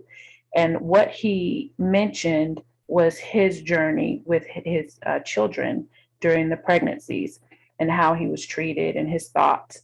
And what actually happened during that session for me was that I remembered my husband experiencing what I didn't know then, but was able to label and name after this session for my husband and myself, was that he was experiencing postpartum too. I did not realize that. Our children are now 25, she'll be 26 in May, 22 and 18. So I have pretty much, they're grown at this point. But it took me that long to realize that men experience postpartum, something as simple as that. That was my aha moment where I was like, you know what? This is ridiculous. These men have been here the whole time and we've been pushing them out. No wonder there's all this disconnect through this process. And so I actually, I'm going to be honest and transparent. After that session, I went to my husband. I asked if he remembered this particular incident that happened between us. He said yes, and I apologized to him. What it was that our baby, she was just 6 or 7 weeks old, had gone back to work way too early. And he was working days. Well, no, he was working mids. I was working days. He was watching her during the day. He was in the military, brand new to the military. I came home for lunch and I heard my baby crying outside the door. She was in a playpen. She had rolled over on her stomach, or he placed her on her stomach, and she had made her way up into the corner screaming. I walk in, I don't see him anywhere. I don't know where he is. I pick up the baby, calm her down. He comes out of the bathroom and he's just looking at me. I proceed to go off, like completely off on this man. And he, normally, if there's any disagreement, my husband, if I get a certain octave, and gentlemen, you can probably relate. If I get a certain octave, he'll either tell me we'll talk later, or he'll walk away and I'm standing there talking to Mr. Elf. So, but this time he was standing there just looking at me, and he let me say everything I needed to say, or I felt I needed to say. And at that day, I quit my job. I said, I'm not working. Obviously, you can't take care of this baby. But I did not consider that he was going through postpartum. I didn't consider the weight of being new in the military, having 2 kids, because I was a single mom before he and I got married. So this is our second child. We were very young. We were 20, in our early 20s. And he had never really babysat. So he hadn't really been around kids. So parenting wasn't his thing. He comes from a divorced family, you know, all of that. And then I have my own issues over here, as you all mentioned at the top. Fathers are sons. Well, you know, daughters are mothers are daughters too. And so we all came with our stuff. It took years with Dr. Bantu's help to realize that at that moment, with all those pressures on him, that was postpartum. He didn't mean any harm. He did what he could do to survive, which was go to the restroom while that baby was screaming. And then he probably was going to pick her up and go to sleep if he could, but he was tired. All I could think about was you don't know what you're doing. And this is what happens a lot with dads. You don't know what you're doing. You can't handle this. So I tell that story to my clients. And then I also tell them about Fathers Matter, and I try to get them to connect, because there's not an actual Fathers Matter type program out here this way. Hopefully one of the dads will create it and connect with you. But yeah, so that's what I do. And I share that story wherever I go, to whatever community, board, or committee I'm a part of, to try and bring out the fact that fathers really are experiencing this pregnancy just as much as the mother. They're going through each and every stage, and each and every stage carries emotion, and we carry all this emotion in our bodies. So I'm sorry to take up so much time, but that's what I'll be doing and continue to do and help other people. I appreciate the invite. Thank you so very much. Dawn, thank you very much. holding it down. And is that Bossier Parish out there?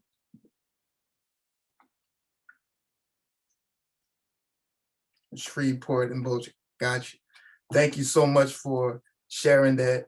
And it just speaks to the need for a program like Fathers Matters and all the different areas that are represented here. Just scrolling back through the chat, I see a lot of support for what you were speaking about, Robin, and so from Councilmember Oliver Thomas and Greg David as well. So Armand Perry said, answering the question, what can we each do to support fathers? Encourage and affirm those around you to take on roles that are both traditional and non-traditional. Greg David, I got the pronunciation right now. I'm sure. I'm fine, brother. You know that. I'm proud military, so I got to answer to all of it. Oh, good. I got you. Did you want to elaborate on the PowerPoint that you created about postpartum, which is that was definitely one of the aspects of that a lot of our men did not understand or didn't realize that they were dealing with postpartum as well. And like I said, it's tough enough that, like say it's for mom, but a lot of the moms don't realize what the symptoms are when it's concerning that. So when Don mentioned that part about him just signing off, that's basically what he did. He signed off, right. Because his brain, he didn't know what was going on. He could feed the baby, he could change the baby, he could do those things, but to stop the baby from crying, all they tell you is like they're wet or they're hungry. But he couldn't concept that. And that's in dealing with postpartum, you just disconnect from that. And that was some of the things that we focus with a lot of our dads. And a lot of our dads, when they go dealing with postpartum, that's usually when the separation between the moms take place. Because they disassociated themselves from what was really going on. Yeah, they knew I'm a dad, I'm happy, I got a son, I got a daughter. But then after that, that's all they know. That's it. Yeah. And with other things that pile on, and we talked about ACEs, which we didn't, at that point, we didn't realize that was a big factor with it. But once they separate from that, they figure, okay, I'm too proud now. I'm not going to go back and I can't apologize. I can't go back and tell them I'm sorry. So they stay the hard role and they basically just go on about their ways. So, but I do have a PowerPoint that I have and I'm willing to share. Unfortunately, I have to run. My daughter texts and say she's getting off early, so I got to go get her. But I'll put my information in the chat. And if you guys need it, just shoot me an email and I'll send it over to you guys. Hey, Greg DeVee, this is Ronnie over here on the tech side. If you don't mind, if you email it to me, I can put it in the share folder and we're going to share a link so everybody have access to any resources that the speakers, presenters wanted to share. It'll all be in one folder for them to just go in there and grab, and they'll be able to reference it whenever they need it. Perfect. Thank you, brother. Right. Thank you. That's awesome. Thank you, Greg. All right, so at this time it's 2:27. I know that we were, check out the chat, hang on one second. So moving on, looking back at the chat, appreciate y'all patience. Let's see, Shedron Burnside says, celebrate, uplift, and acknowledge men and fathers. The narrative only changes when we tell our own stories. Would you like to speak to that, Shedra? Yeah, just what I said. I think I really appreciated hearing in the panel, about dads and the impact of dads on your life. And then I know, I can celebrate my dad all day long. And I say this in our circles. I believe my kids got to the point where they are, 2 adult kids, and because of my husband and his relationship with the kids and his involvement in their primary years. And so celebrating those stories, acknowledging what's happening. It's easy to acknowledge the negatives and blow out of proportion. The one story that OT said, we never can live down, but until we start sharing the narratives and celebrating what's going on, then that's going to stay the same. And so that's all. I would just say, lift it up, celebrate as often as possible, and tell your truths, right? I like to say I learned from my dad, if nobody else, to love people for all that they are and all that they are not.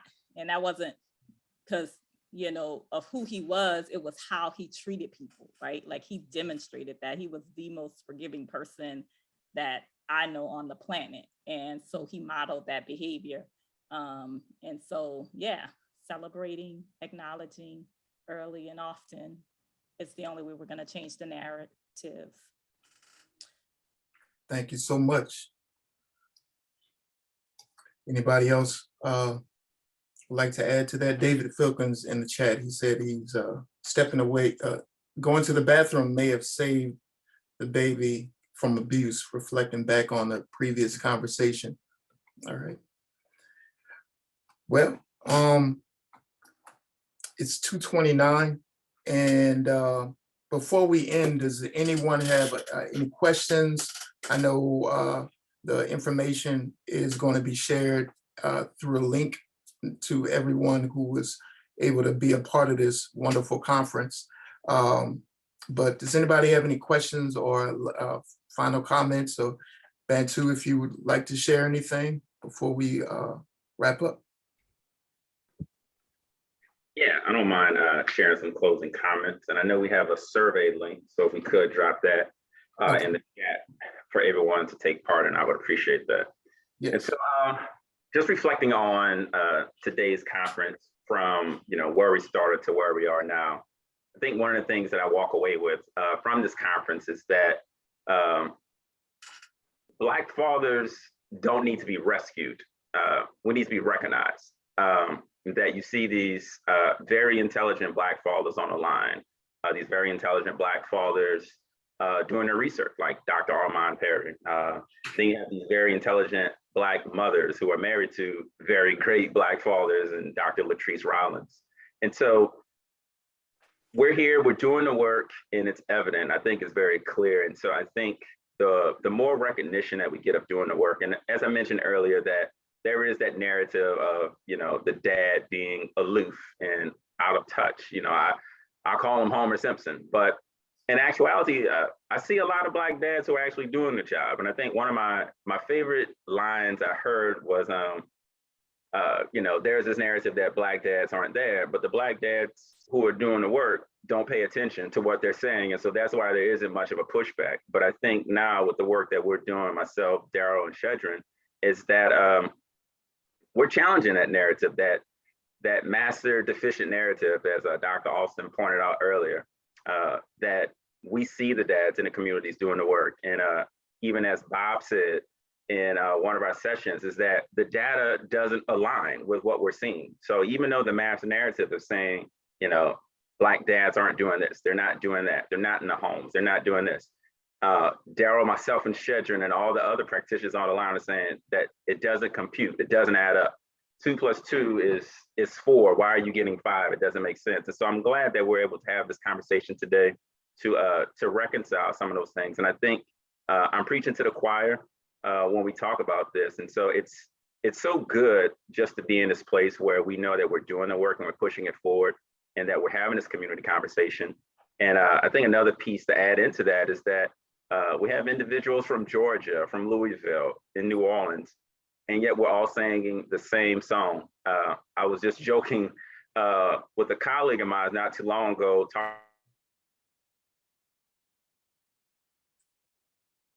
She was like, yeah, I did. And what kind of music did y'all listen to? And she's like, yeah, we listened to that too. And when you guys, you know, did y'all have a lake, and did everybody park the car? And I was like, yeah, we did too. And so I think it's interesting and fascinating that we're all saying, yeah, me too. We're saying the same thing when we talk about fatherhood. Yeah. And so I think, you know, systems level change can be pretty simple across the board. It's just a matter of continuing to doing the work. And then we also have to recognize that as we're doing the work, we know that there'll be pushback. And so we have to be smart about how do we get on the offense when the pushback does come, how do we play defense? We know that there has to be strategy. that it isn't just going to be, they're going to, you know, open the doors and allow us in, even though we wish it would be that way. But so we have to be smart about it. We have to strategize about it. And I think the fact that we're all seeing the same things, that we can be smart about it, that we can be in communication with one another. So I'm grateful for being a part of this, hearing the dads actually speak into the space and say what they're seeing. It's so amazing. I know even when I tell my story that I didn't realize my story will resonate so much with Dawn, because it was, you know, maybe a Tuesday evening, you know, I'm just talking about, you know, my experience, and Dawn goes to her husband and apologizes. I'm sure he's like, where did that come from? And that was this life altering moment, you know, for him, for their family. And so I think the more that, you know, we encourage and educate fathers, it'll be better for the family, because I do believe, you know, it's not a competition, but Black fathers are a great advocate for their family. They're a great advocate for that, especially in the birthing room. When a mom is giving birth, she's in this very, you know, innocent stage, you know, vulnerable state, where, you know, she's being asked to push. Do you need more drugs? What are you going to name the baby? And dad is right there, and he's being ignored because he needs to hold the iPhone to take pictures. But I know for myself, I was like, no, sir, like, I'm right here. Like, I think she needs a little bit more Pitocin. I think the charts are telling me something's going on with the baby's heart. Something's going on with her heart. And I think we need to empower dads. So I'm grateful for dads like Jared Baptiste, who's actually in the medical field, who can speak to those doctors and speak their language. And all of a sudden they have to respect them in that room. Because I think there is a lack of respect at times for dads when they're in the space. And so as we begin to speak up and show up in these spaces, that respect will be given, and that they will begin to pay more attention to us. Because again, we don't need to be rescued. We just need to be recognized. And so thank you all for coming out and participating in this event. It's been great. I hope we can continue this conversation, and maybe we'll do this again next year. So with that, I will say good evening. Thank you.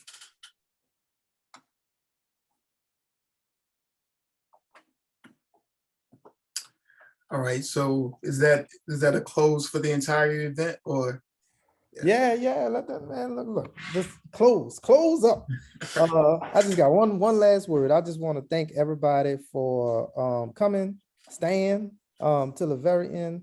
And I also want to reiterate that Fathers Matters will be resuming our dad discussions. That's that weekly sit down roundtable that we do on the 31st. The flyer will be in the shared folder that Brother Ronnie put in the chat. So feel free to look at that. The registration link is real simple. It's a bit.ly.